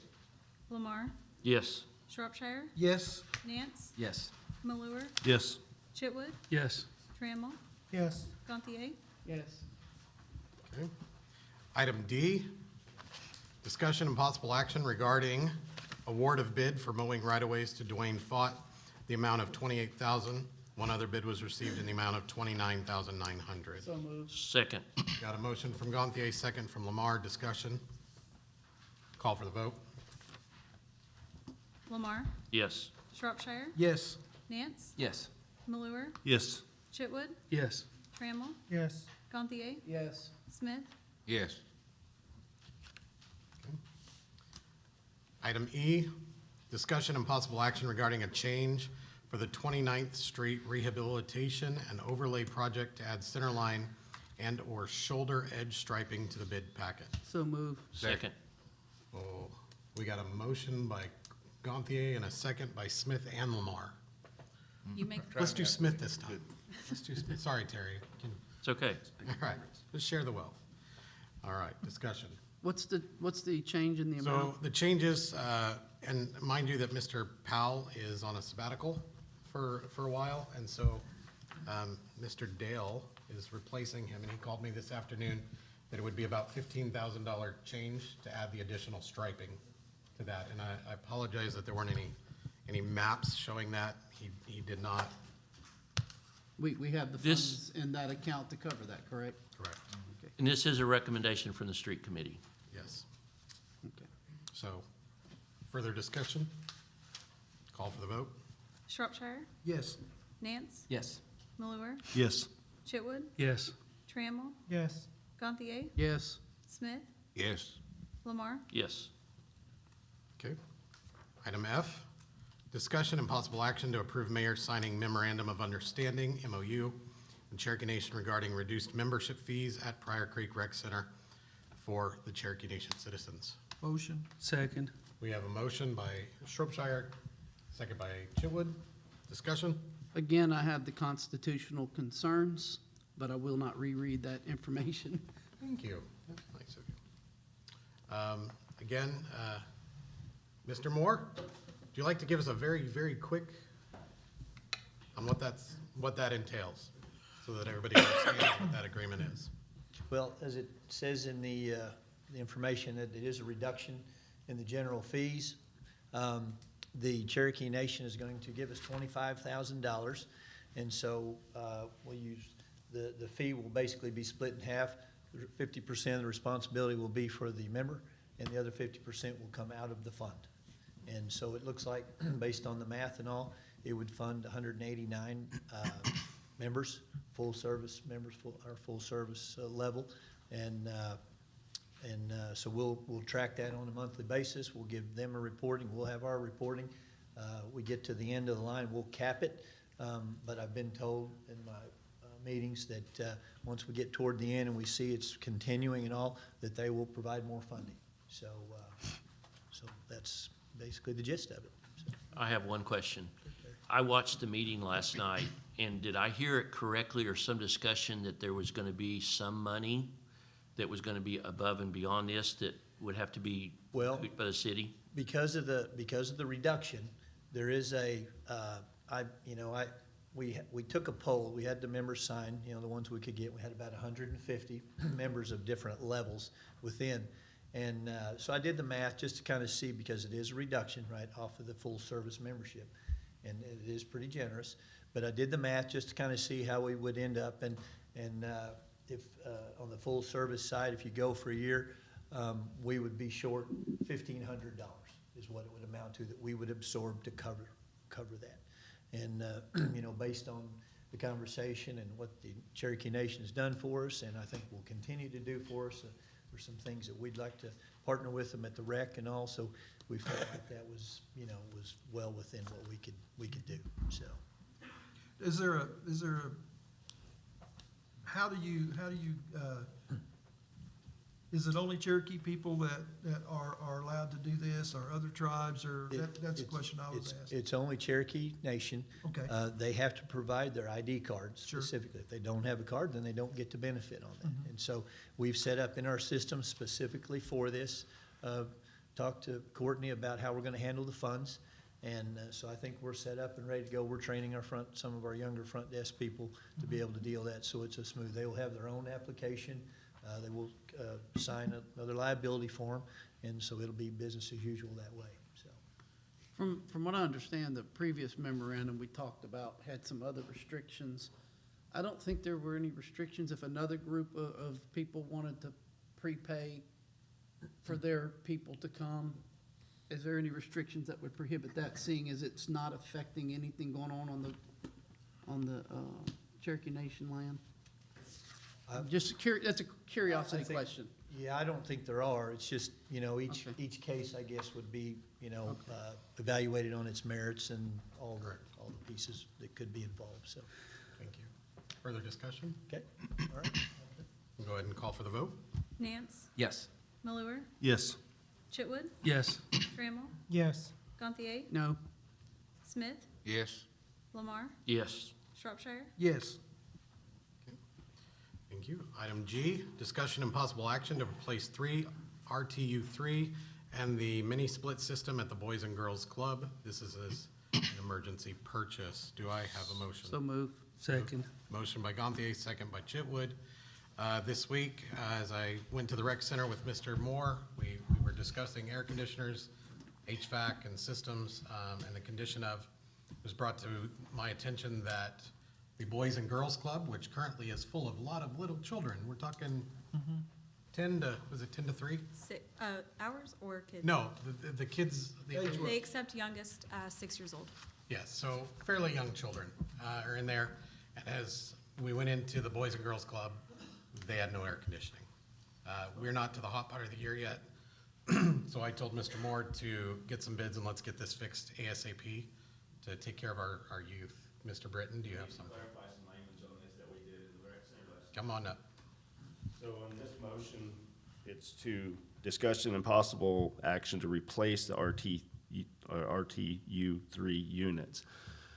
It's 8 weeks out to get the parts to fix this, and it's 26 weeks out to get the replacements. So in this language, there should be that we are going to buy a temporary unit, which is a portable unit, to relieve them of the heat coming up while we're going to go out. We're not going to fix the part. We're just going to go out and get new 3 bids to replace them, but that's going to be 26 weeks before those come in, if we even do that. So we've got to provide temporary relief for them, which causes for the emergency status. But we are buying a unit for, what was it cost?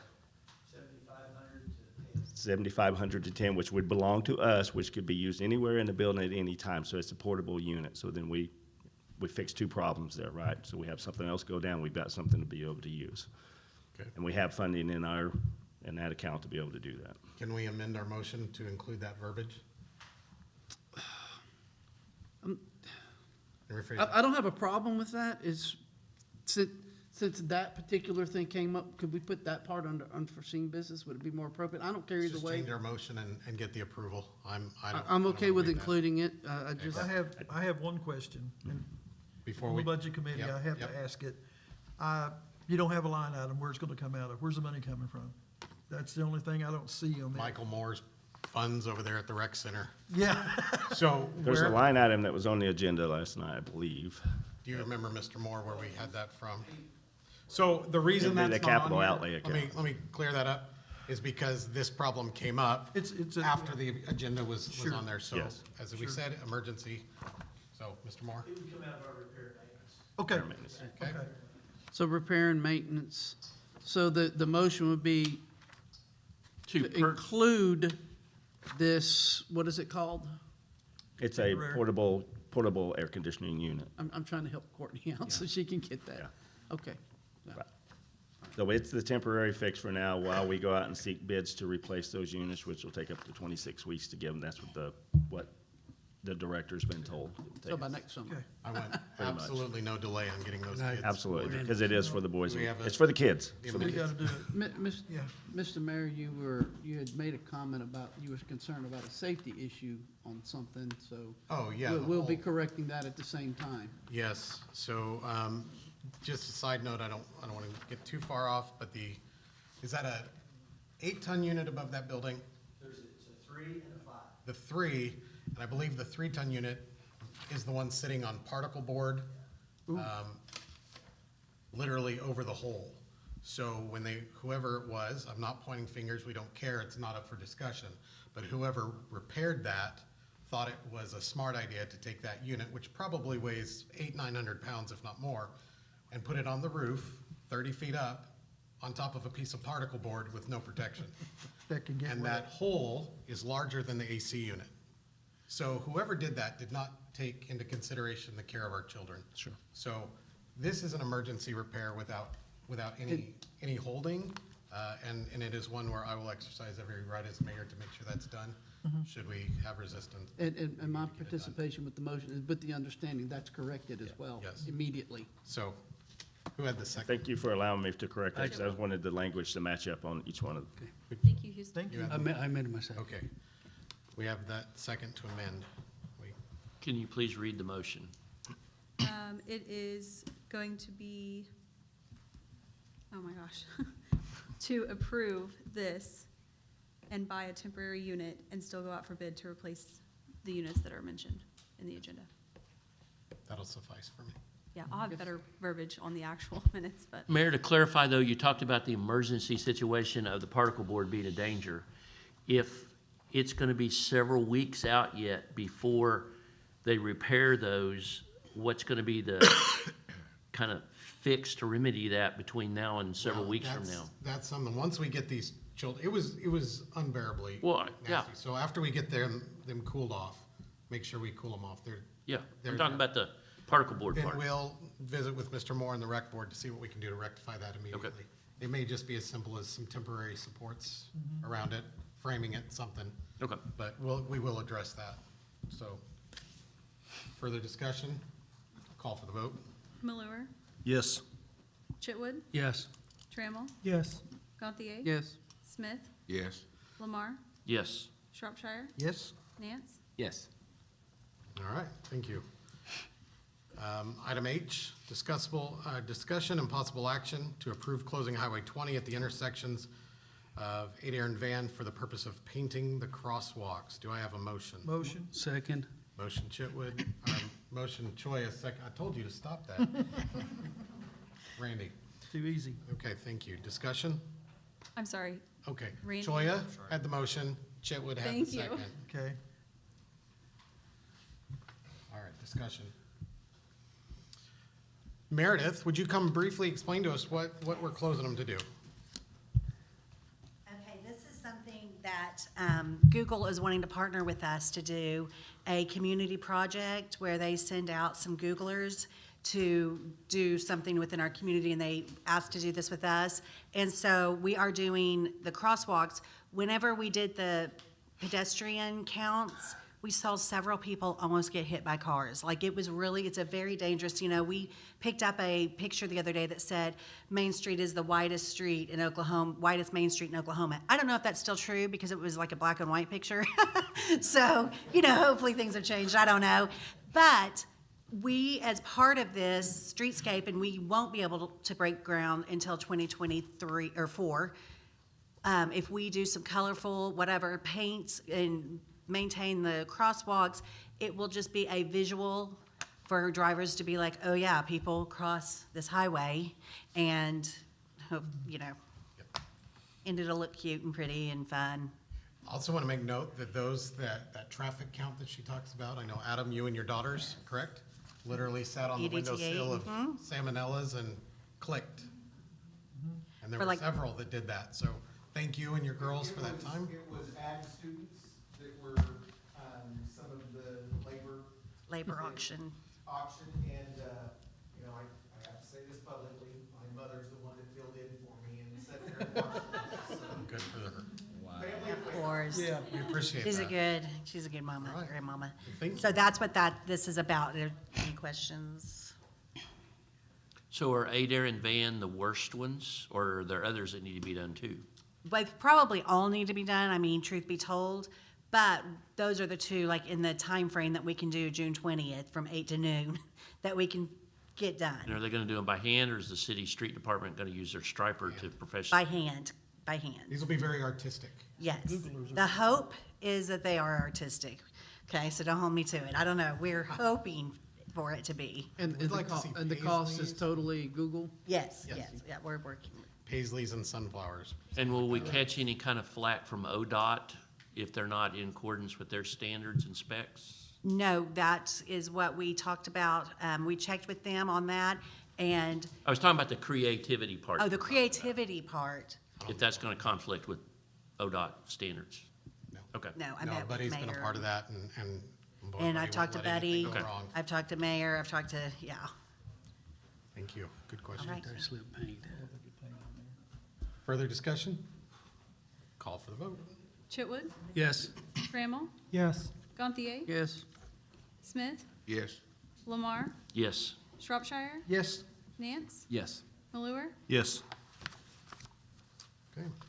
Item I, discussion and possible action for the Pryor Creek Police Department to lease purchase 20 T7 basic tasers from Axon Enterprise Incorporated. This year's amount, $14,480, would be paid from the following accounts: $11,315 from Cherokee Nation donation account 969655502, and $3,165 from drug forfeiture account 969655555. Axon Enterprise Incorporated is a sole source provider. Do I have a motion? Motion. Motion Chitwood, Second, second Choya.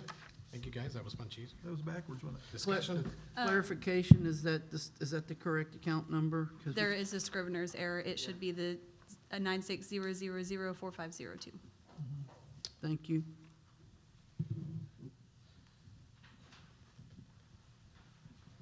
So on these, the reason we need new ones, the warranty expectation life on tasers is 5 years, kind of like your bulletproof vest. After 5 years, the warranty's gone. We replace bulletproof vests for a reason. Tasers are the same way. They void their warranty after 5 years of life. Ours, we have some 10 years. These are old. The new ones are yellow, where if an officer's got a taser out, the other officer there knows that's a yellow taser, that's not a gun. My opinion, to me, it's a liability issue to allow officers without warranty equipment. If that malfunctions, like if they're in warranty, there's a $10 million liability policy that taser carries. Once that warranty's gone, that's gone off the table, so that falls on the city. I don't like the idea of officers carrying a less lethal, which we require, and then allow it to go out of warranty and not make sure that stuff's kept up to date, because there's a lot. I talked to the taser rep, and he said these things are a lot of electronic parts. They wear them all the time, different kind of weathers, hot, cold, in and out of cars. He said that they're not guaranteed after that point in time to work. So I don't want somebody to get in a situation, pull a taser, it not work, somebody get hurt because of it. And the ones that we have, there's 11 in use, and we need upwards of about 20 to get everybody that wants them into use. So I think 20 gives us a couple extra in case we had to send one back for a warranty issue. It's not, there's no interest on it. He said that 90% of municipalities do this because they can't afford the $60,000 up front to get 20 tasers. And that's cartridges, that's the training stuff, that's everything. We won't have to buy a thing for these. If they don't work, we send them back, they replace it for free or take care of it. And the way I look at it too, we got all the surplus stuff, that drug forfeiture fund, those funds are gonna be set aside there. It's a small price to pay to make sure the officers have the equipment they need in the field. So what's the total lease purchase price? It's like 58 total. It's broke down by the year. So this is basically for a year?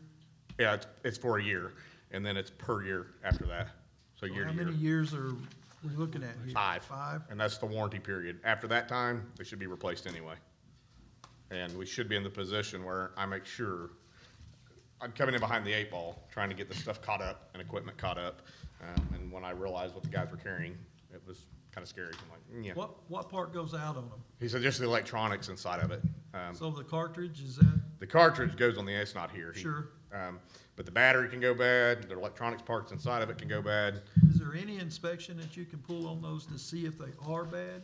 The new ones do have all this stuff, but these, no. These are outdated, big-time technology. The new ones, you can run reports, and if you tase somebody, you can run the report to see how long it was going off, how many tases, if they did it, held the trigger, or if 1, 2. It also has double shots, so, long range, short range. Just the technology have advanced so much on these. So we're looking at almost $15,000 or 14.5 every year. And what part of the budget have you got figured out to pull that out of? Well, that, if you look, that's coming out of, like we said, that part of that Cherokee Nation donations account, that 0004502. But they're gonna have to donate it every year. Well, we can also look at capital next year. I mean, hopefully at that point in time, either the capital, the ticket fund, one of those funds is gonna be able to support it. I mean, it's a small price on the liability that the city has. And the other side of that is if we can't afford it, we give them back. That's the bottom line. I mean, That was my question. Are we contractually obligated No. on a yearly basis to No, he said if it's built in that if you can't afford it, you send them back to him. Bruce, that's when we go to Billy Clubs. All right, I'm gonna be the bad guy, okay? I would love to see them have new tasers. I'd love to see them have new pistols. I'd love to see them have new cars, but I don't know that we got the money to do it. We might do it a little at a time instead of trying to buy them all at once. The warranty thing, we disagreed with it, but the warranty tells you if it goes bad, you can send it back and get it fixed. It doesn't say when the warranty's out that the machine's no good. That's not the case. But if it goes bad, if it's out, then you lose it all. You have to go buy a new one. So what I was trying to think of a way is to buy some without going into another lease purchase. We've got about 5 of those, and we just keep filling one credit card to another. Now, I know we've discussed 3 or 4 times today. I would have loved to have had a taser during my 26 years of work. I didn't. I used a baton, I used pepper spray, and I got it on me, and it's not the best thing in the world. And that's why I'm all crippled up now for not having a taser. Taser's a fine instrument. But my only problem is paying for it. Not that they deserve it, but they've got 11 right now that don't have it. Maybe we can buy half a dozen or something and do it every year and get it without going into debt. Going into debt's my problem. And we have 215 account each year. You know, when we sit down and we budget it, we can budget that 11,000 into 215 in our supplies and maintenance budgeted item. We've got areas in there that are under this year. Where, you know, some are over, some are under, but it can be budgeted into that. I don't foresee us ever having to do that, but if we had to, we could work on that out of capital eventually. I mean, we've talked about different stuff. We got surplus items. We're surplusing a lot of items that are going to go back to the police department to use where we need, you know, see fit. And that's on me to figure out to make sure that I'm keeping the budget where it needs to be and squared away and get it back to what we need to do. But also making sure officer safety is first and foremost, which is what I'm concerned with. So let me just throw this out there. Let me get closer so I don't get fussed at by. That's right. Get your mic here. Not me, the general public who cannot hear you online. Yeah.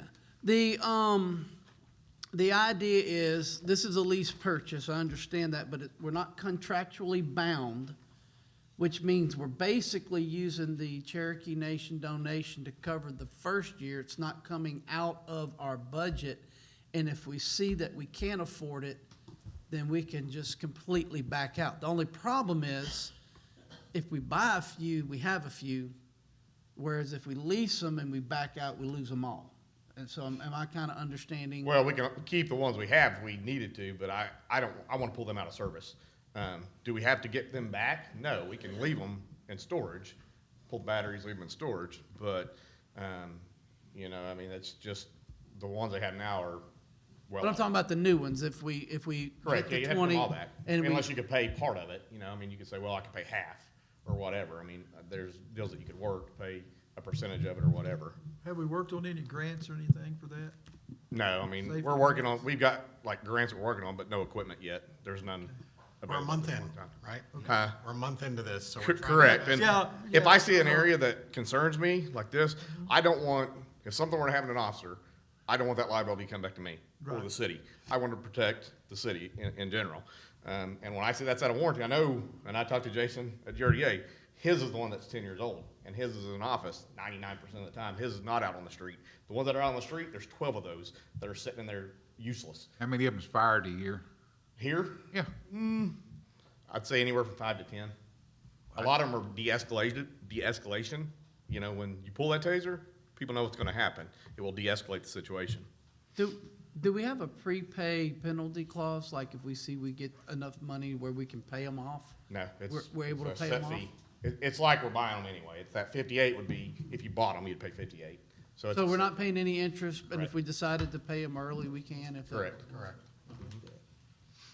And I confirmed that with the rep today. I wanted to confirm, no interest, it's not a lease deal. He said it'd be just like you're buying them for 58,000, except you don't have the money right now. You're breaking them out like most police departments do. Well, and, you know, I've been pretty quiet on some of these things, trying to let you guys do your job as council, but my concern is one, if you look at the litigious time we're in, like he said, that looks like a gun. The new ones are yellow, they're identifiable. Watch the news, this has been a problem. We don't want to be in any kind of liability down the road because, oh my gosh, somebody thought it was a gun and they, you know, took out an officer. The second is, and please respect as I say this, I mean no ill, we have now an accumulation of female officers that are not large in stature. Who do we decide gets the good ones? Who gets the good ones? And who wants that burden on their shoulder when we say, well, she didn't have a good taser? Their safety, these tasers are the less, say it for me. Less lethal. Thank you. Maybe I need more water. Maybe I'm already on vacation. The idea is that, you know, we've looked at this and going forward, please understand, it is not uncommon for municipalities to lease things. I think as we talk about that, and I'm not going to allow us to go into detail on those leases, that's not the discussion. The discussion is what do we do responsibly with those? Do we come up with solutions? We've talked about solutions to try to pay those leases off earlier. We're working with our accountant and things to get those taken care of because that is a debt that we don't want to have choking us. But as we go forward, we still have to do business and we still have to take care of our not only our citizens, but our officers. You know, we would do the same thing for the fire. If they had a piece of equipment they needed, we'd do our best to take care of them. I think we have the funds that are not coming out of the general fund. Those funds are healthy. Their allocations for that are available. My recommendation to the council is that we move forward with this. My recommendation to Chief Cantrell is let's make sure we have the best offer. And we did our due diligence, checking, make sure what tasers we needed to get. There's a newer one, X10, but it's 10 months out, which puts us in the same boat. We're gonna wait another 10 months. Are these, I'm gonna try to say this are these the more median price, or are these the top of the line, or are these, They're all similar in price. You could go down a little bit probably, but it's the newer version with the double cartridges that you can shoot long distance, short distance. There's different things Okay. that you can do with these that you can't do with this one. I think he's itching to try it. yeah. How many of them do you have that are, that are not yellow? All of them are just like that. Every one. Every single one of them in your fleet Are is like those. that? Yep, none of them are yellow anymore. So- And that changed recently after, you know, Tulsa shooting and all that. They started changing that to yellow, and they also holsters. They started changing it on the opposite side of the gun, those kind of things, to make sure you're cross-drawing to understand in your mind what you're doing. And for clarification purposes, where we are budgetary-wise, by the time we get it, this would pay for the next fiscal year. So that wouldn't have to be a budget item this year. Correct. And then next year it would, and so automatically we would have to be approving it via the approval of the Well, budget. yes, and that also gives us time to seek out, like you said, grants and other opportunities that are, Which I'm actively doing just at this time. We got a $23,000 grant the other day from the Highway Safety Office for traffic enforcement, which is overtime pay. So that's something, I mean, we're working towards it, and I'm working on vest grants, things that I can, but, you know, the need to me was great, you know, at this point, that I think we need to go for. further discussion? Oh, yep, I'm sorry, go ahead. That's okay. I know you inherited a big problem and a lot of equipment that was, we know, we don't need to go into that. We know what it was like. So you hit the ground running and trying to fix what you had in a month or all the problems in it. So last council meeting, we came in and we approved, I think, everything you wanted for cars and everything else. And now there's this. And we're at the end of the fiscal year. And we've been kind of giving you everything you've been wanting the past 2 months or so, or past month or so.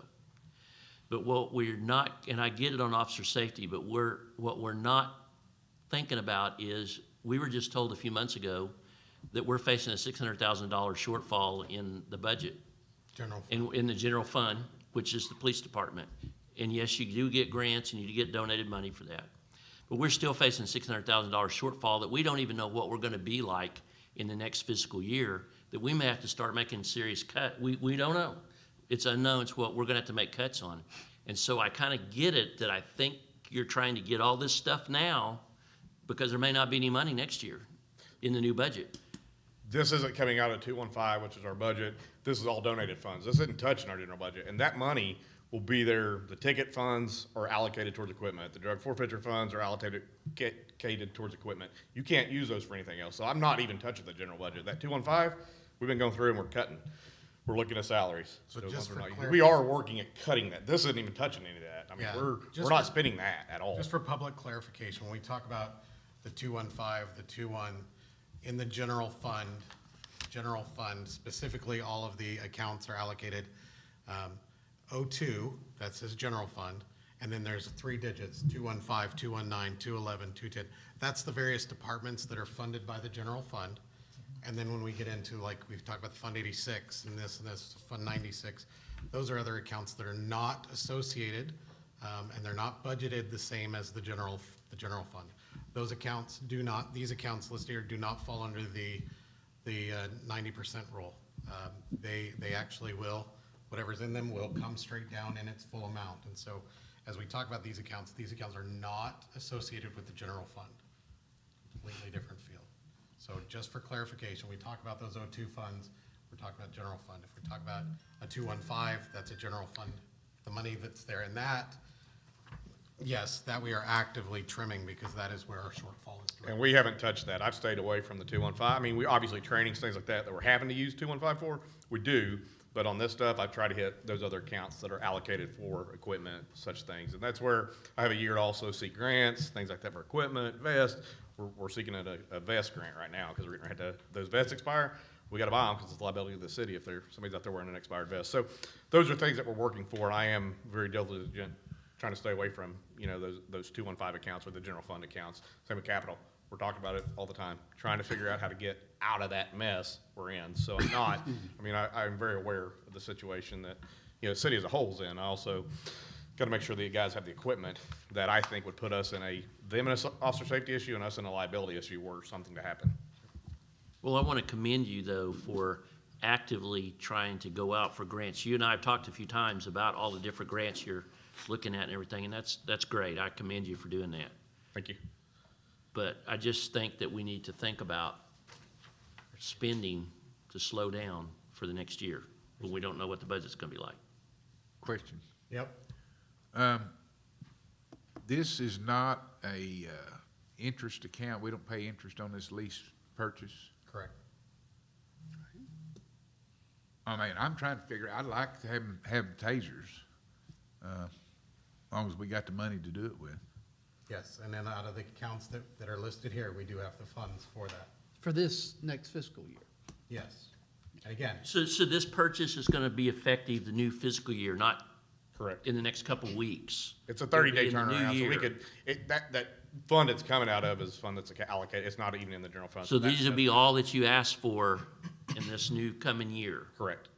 Yeah, those tasers will be what we have. We went through each officer, sent out emails, had our taser guy go through and find out who needed them, how many we needed to get, did our research on them. So yeah, that's all, for 5 years, we shouldn't need tasers. I don't we bought a think couple you extra. heard what he said.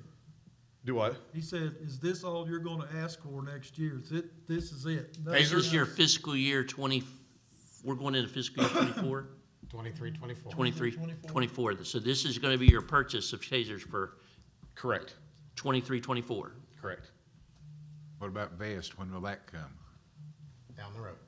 I didn't hear what you said. Vests, when do vests come? We have 5 that we're gonna have to order. 5 of it, they expire in different Oh, I know. I've had them. Got one, matter of fact. depending when people were hired. But those are required. If And you said you were seeking grants for those. there's a 50-50 grant that I'm seeking right now to help pay for some of those. And my last question is on the lease purchase portion, is this through a bank or is this, how is this lease Through portion? Axon, Taser. Through them? Through them directly. Okay, thank you. Good questions, guys, thank you. Further discussion? Call for the vote. Trammell, Yes. Gantier, Yes. Smith, Yes. Lamar, Yes. Shropshire, Yes. Nance, Yes. Malure, Yes. Chitwood. Yes. Thank you. Thank you, Jeremy. I'm Chief, sorry. We'll go to our addendum, item number 1 on the back side. Discussion and possible action to remove recommendation to appoint Joe Barnes to fill the vacant seat number 7 on the Planning and Zoning Commission, term ending 9/3/25 from the table. Joe is currently serving as an alternate in seat number 6. Do I have a motion? Motion. Motion Chitwood, Second. second Choya. Discussion? Call for the vote.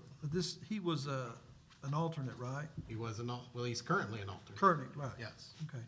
So been- why are we removing that recommendation and then we're gonna vote on it again here under item number 2? Because in order to vote on it, we have to remove the table. Oh, it was tabled. You guys Okay. tabled it, Okay. so. Yeah, I we're think removing it's, the table. yeah, So, call for the vote. Gantier, yes. Smith, Yes. Lamar, Yes. Shropshire, Yes. Nance, Yes. Malure, Yes. Chitwood, Yes. Trammell. Yes. Item number 2, discussion and possible action to approve the recommendation to appoint Joe Barnes to fill the vacant seat number 7 on the Planning and Zoning Commission. Term ending 9/30/25. Joe is currently serving as an alternate in seat 6. Resume will not be provided. Motion. Motion? from Choi. Second. Second from Chitwood. Discussion?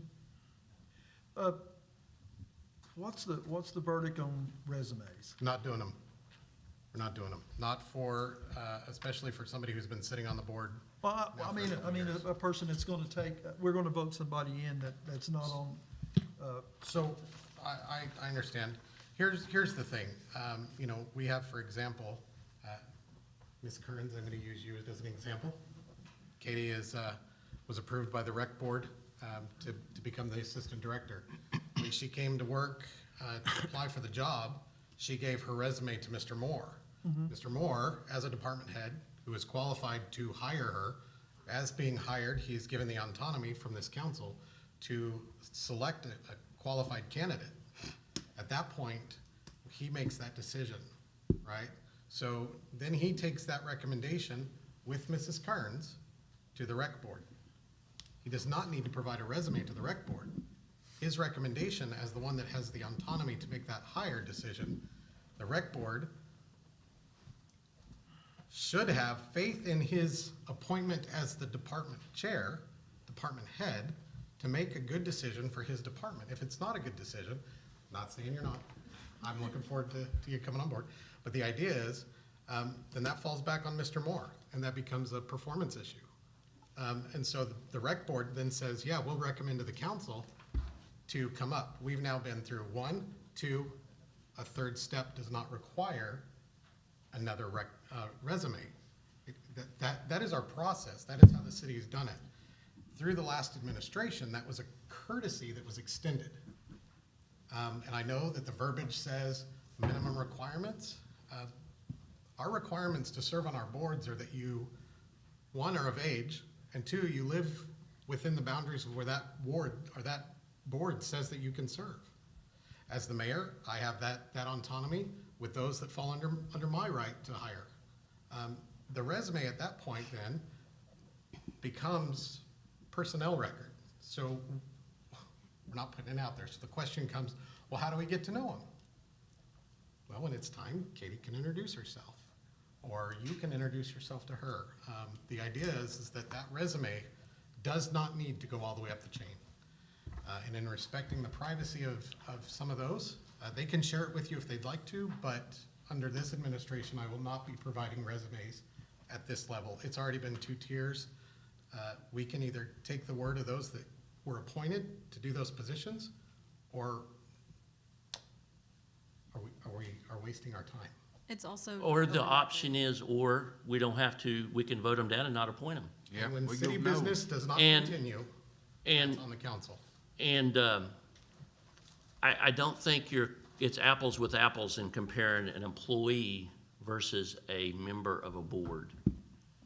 There, at the state level, at the federal level, appointees of boards and commissions go through a vetting process by the legislature, and some of them sit there and get grilled about why you should be serving on such and such board and what your qualifications are.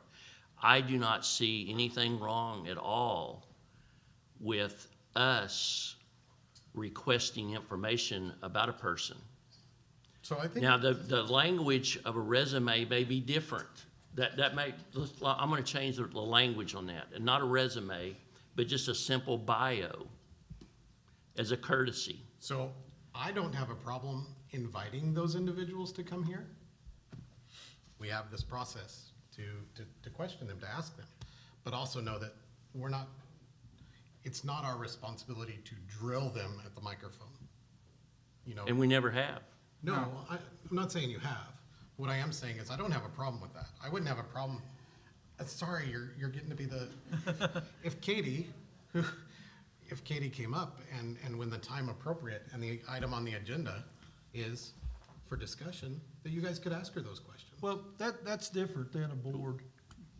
Board's what I'm concerned about. Yeah, we're No, more boards it's than not any boards. different than the board. If I make a recommendation to appoint somebody to a board, I can bring them in and let you meet them, but I will not provide a resume. You have. What about a simple bio? That is, I think that's for the source to tell you right there. If I've got somebody standing right here, for you guys to discuss with, you can ask them. I want to make a comment on this, and I understand your point. I really do. Me or And- him? Both of you, actually. But with the exception of this one that we're talking about now, because he's already in the system, I'm not talking about him. And I'm not necessarily talking about employment. I believe that the constituents, or I don't think it would be set up in the charter this way, I believe there's a certain degree of expectation for council to, in some way, shape, or form, be able to make an informed decision. Exactly how to do that is, I think, what we're having a debate on. And I do think we should probably come up with a policy, not tonight dealing with this particular one, but I do think it's a discussion that we need to have as a council and say, okay, because I do know there's contention about this particular subject and it needs to be handled. I just don't know that right now on this particular one is the best way to do it. Let me interject. It is nowhere in our charter that we require a resume of anybody. But we could pass it in ordinance and do it, couldn't we? Or a resolution, You know, if we so The council- desire. The council By golly, can you do could. what we want to do on By that. golly, you could, and you could prove your point doing that. And I'm sorry to be passionate about this, but at some point of professionalism and decorum, we respect the right of that person. We respect the right of those who are making those appointments to do the right thing. If a council has zero trust in the people that are making those appointments and those hirings, then we have another issue. We have another issue. This is not about Zach asserting authority. This is Zach saying, as somebody who has hired and fired people for more than 25 years, it is not, in my professional opinion, professional for us to say for everybody that comes on to be a part of our city, by golly, everybody involved needs a resume. That's not happening. Mayor, do you Don't want a expect resume, us? bio. Bio, resume. Do you expect us to just I expect you vote to do- yes and go ahead, not knowing who we're voting for? That has never been said. What I'm saying is, if I bring them ahead of you, and I feel like this is starting to become a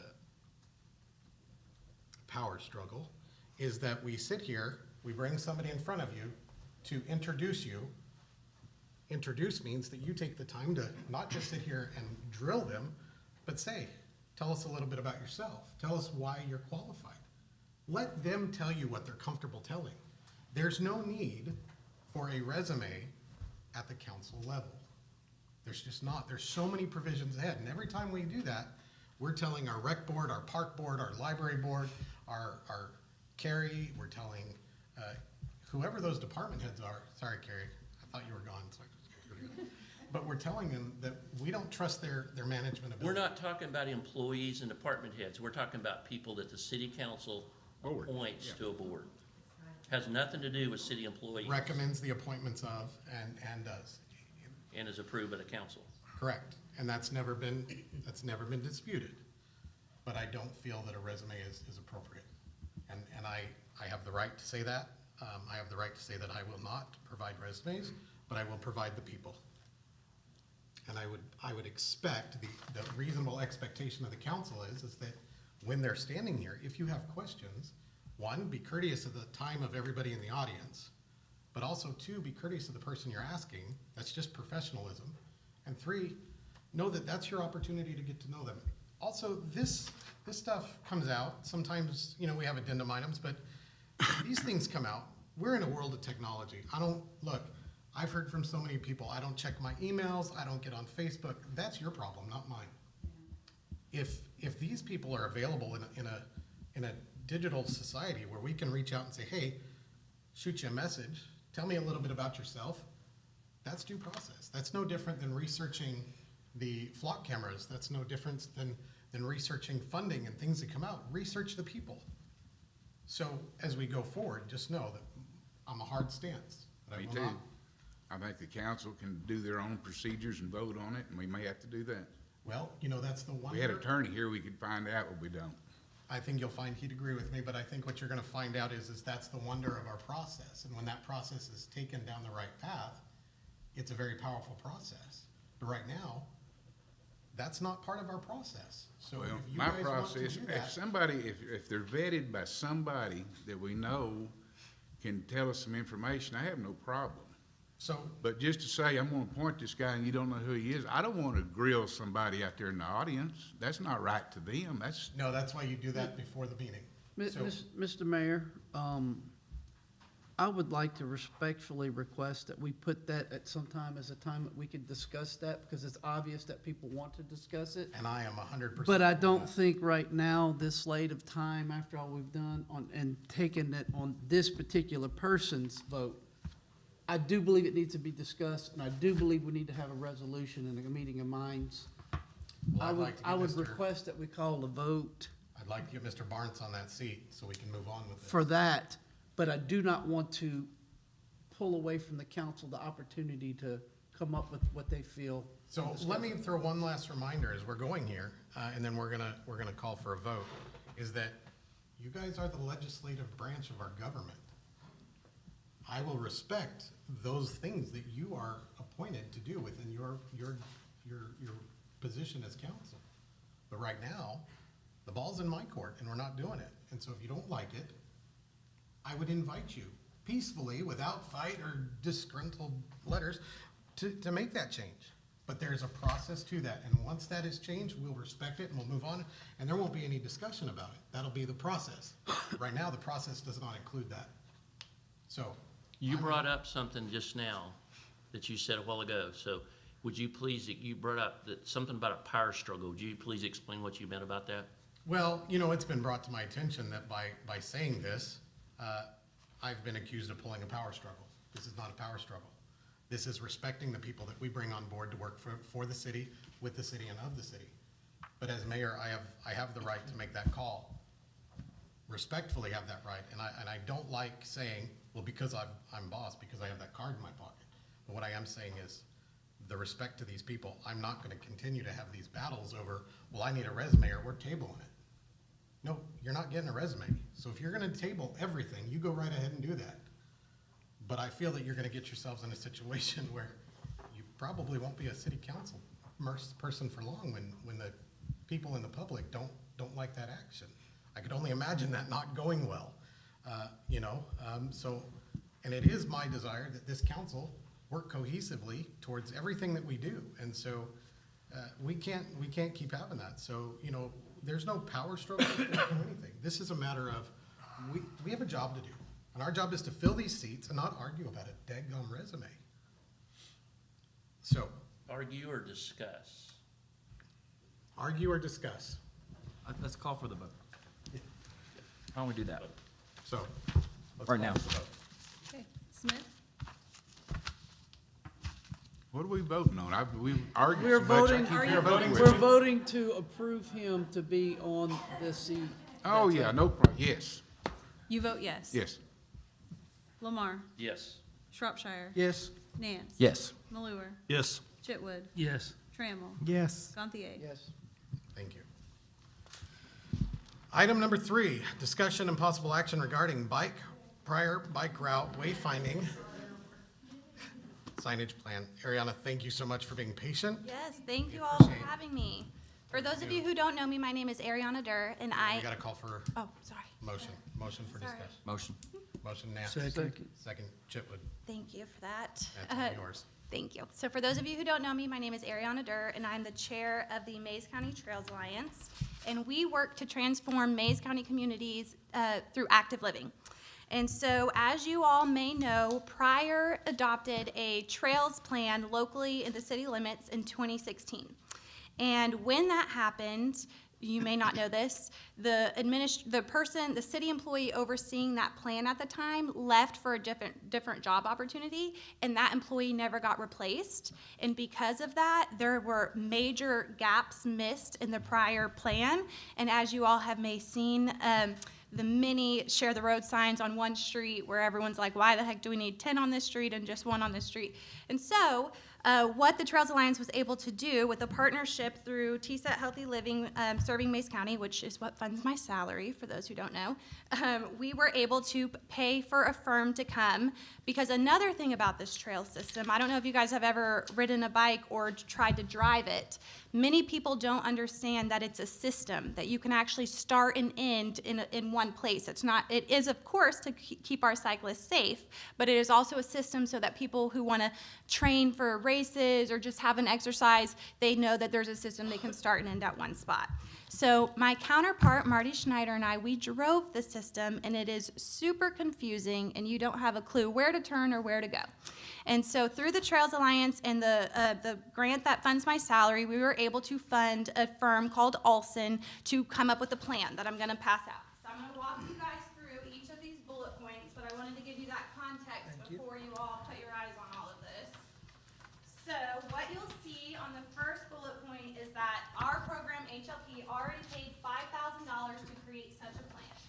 We have had Buddy at meetings so that he has been in the loop all along, because we want to make sure that he is in support, and he is. And so basically what you will see on the second page of your packet that I just handed out is the wayfinding signage plan. So I realize it's super small. I want to encourage you all that when the real deal happens, we're going to give Buddy this size of map so that he doesn't have to use a magnifying glass. So with that said, you'll notice that there are X's around the share the road sides that they are recommending to be removed. And then there are other signs that they're recommending to remain. We also are going to add arrow signs to be able to let the cyclists know when to turn on this system so that they can stay on the system. And so there's also to inform our street department linkages, which, yep, they're hard to see on this super small paper, but it also informs the street department where to put the on-pavement stencils of the bicycles. So that is that. The arrow signs, who's going to pay for those arrow signs? So our program, Healthy Living Program, has a line budget item where we are able to purchase such signage. Now we have to go through a formal request, of course, and so we wanted to get approval from the city that yes, this is something we want to do. We do want you to buy those signs before we go any further. So those are the arrow signs. I want to point your attention to the next page in your packet that looks like this. This is called a bike route map. And so this map is going to be kind of the size of what I just showed you. And it is going to exist. You'll see all the locations on that bullet point. We have 6 identified locations, and we also are going to order a blank map because the 6 locations have a "You Are Here" symbol to let people know exactly where they are on that trail system. And we're going to order a blank one just in case we have a future location identified. We can always add a sticker that says "You Are Here." So I actually already put in a request that TSET would pay for those signs as well. if you guys approve. I have to make sure, obviously, they're waiting on your guys' approval before they can approve.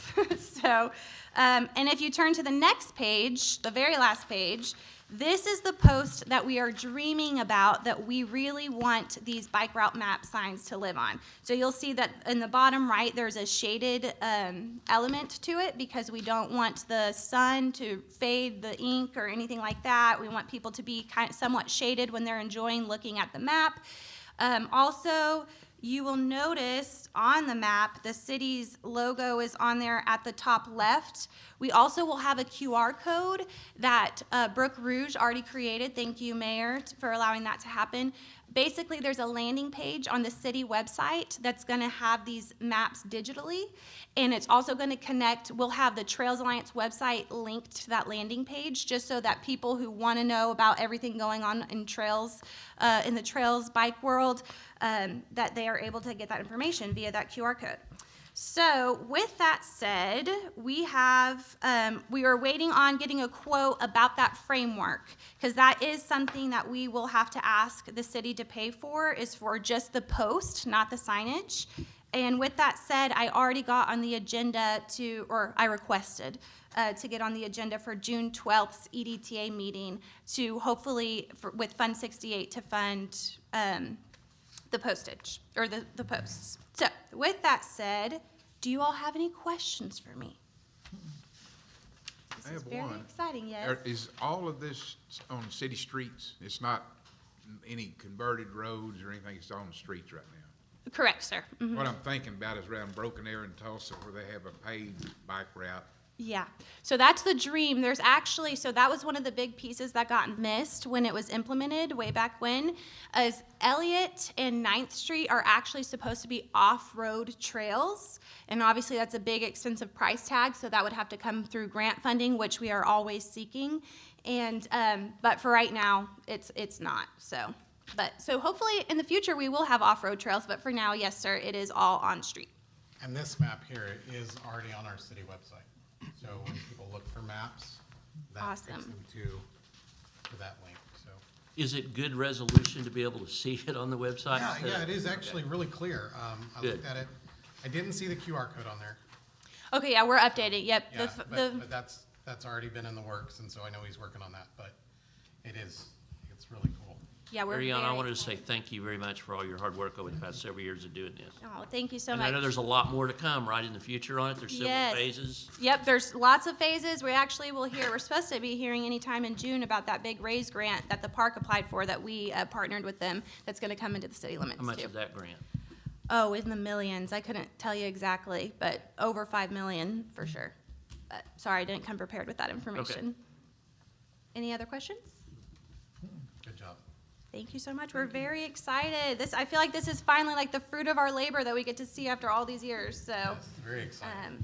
So you're basically asking for approval to use money for this project that you already have?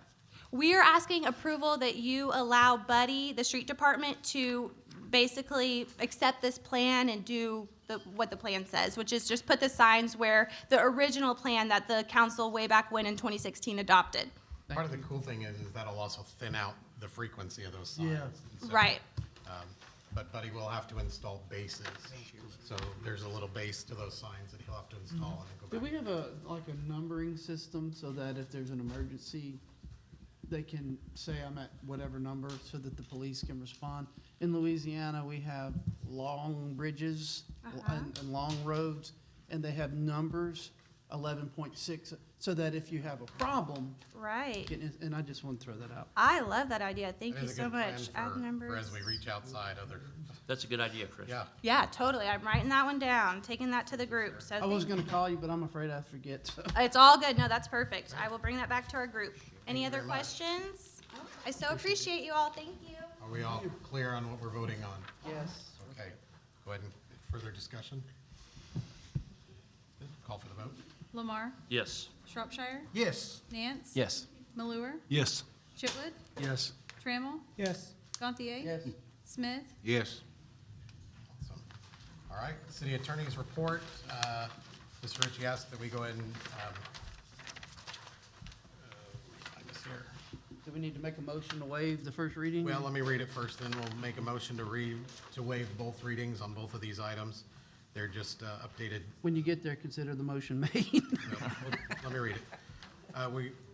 First reading of an ordinance amending 1-6-2 compensation salaries for elected police chief, mayor, clerk, and treasurer have been updated to reflect current payroll. This update removes mention of the mayor's position from the cost of living increases. This does not remove any other position eligibility for cost of living adjustment increases. Do I have a motion? Motion. Motion to waive the reading and to Motion waive the reading. Toya? To waive the reading, yes. Thank you. Okay. Can you clarify who was first and second? I'm sorry, who was first? I got it. I was gonna say, I thought Troy was first. Who? Let's give Choya first and Chitwood second. Yeah. I'm sorry, Courtney. We're backwards now. My Okay, I'll bad. straighten it out. Trying to move it. Do we have any discussion on this? Any questions on what exactly that entails? Okay, then let's call for the vote. Shropshire, Yes. Nance, Yes. Malure, Yes. Chitwood, Yes. Trammell, Yes. Gantier, Smith, Yes. Lamar. Yes. Okay, item B, and again, the motion will be to waive. First reading of an ordinance amending 1-6-5 Personnel Board, redesigning the construct of the Personnel Board. Do I have a motion? Motion. Motion Gantier, Second. second Smith. Discussion?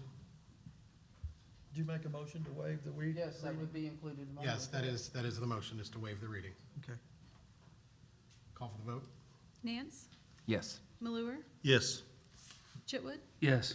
Trammell, Yes. Gantier, Yes. Smith, Yes. Lamar, Yes. Shropshire. Yes. Okay. Item 7, committee reports, budget personnel, 13th. insurance ordinance, We don't have anything that I'm aware of that we need to cover, so until such time. and street. Nothing. Thank you. Item 8, any unforeseeable? Don't believe we have any unforeseeable. Item 9, do I have a motion? to Yes. adjourn? Second. Motion by Gantier, second by Chitwood. We are adjourned. We will enter into the Pryor Public Works Authority. Call this meeting to order. Yo. Do we need to vote on the adjournment? Yeah. Yeah. Oh, yeah. No, let's just be done. I really would love to. And see if there's but I any wanna follow her. discussion. Do we have any discussion on adjournment? No. By affirmation. No. I got South one side, you're question. done. Uh-oh. Let's Why call, did we do this 2 hours ago? well, okay. Because we had important city business to conduct. You're right. All right, let's call for the vote. Okay, can I remind everyone that even though we're adjourning from this, we're still gonna have the PPWA, so I would still like it to be quiet so I can do my job properly. Thank you. All right. Okay, we have Malure, Yes. Chitwood, Yes. Trammell, Yes. Gantier. Yes. Smith, Yes. Lamar, Yes. Shropshire. Yes. Nance. Yes. We are adjourned. All right, Pryor Public Works Authority, let's call to order. Have a motion to approve the minutes of the May 16th, 2023 meeting. So move. Second. Motion by Gantier, second by Chitwood. Discussion? Call for the vote? Chitwood, Yes. Trammell, Yes. Gantier. Yes. Smith, Yes. Lamar, Yes. Shropshire. Yes. Nance. Yes. Malure. Yes. Okay. Item 3, unforeseeable business, we have none. Do I have a motion to adjourn? Yes. Second. Motion by Gantier, second by Nance. Call for the vote. Trammell, Yes. Gantier. Yes. Smith, Yes. Lamar, Yes. Shropshire. Yes. Nance. Yes. Malure, Yes. Chitwood. Yes. Adjourned. I just want to say, you guys did all of that in 1 minute.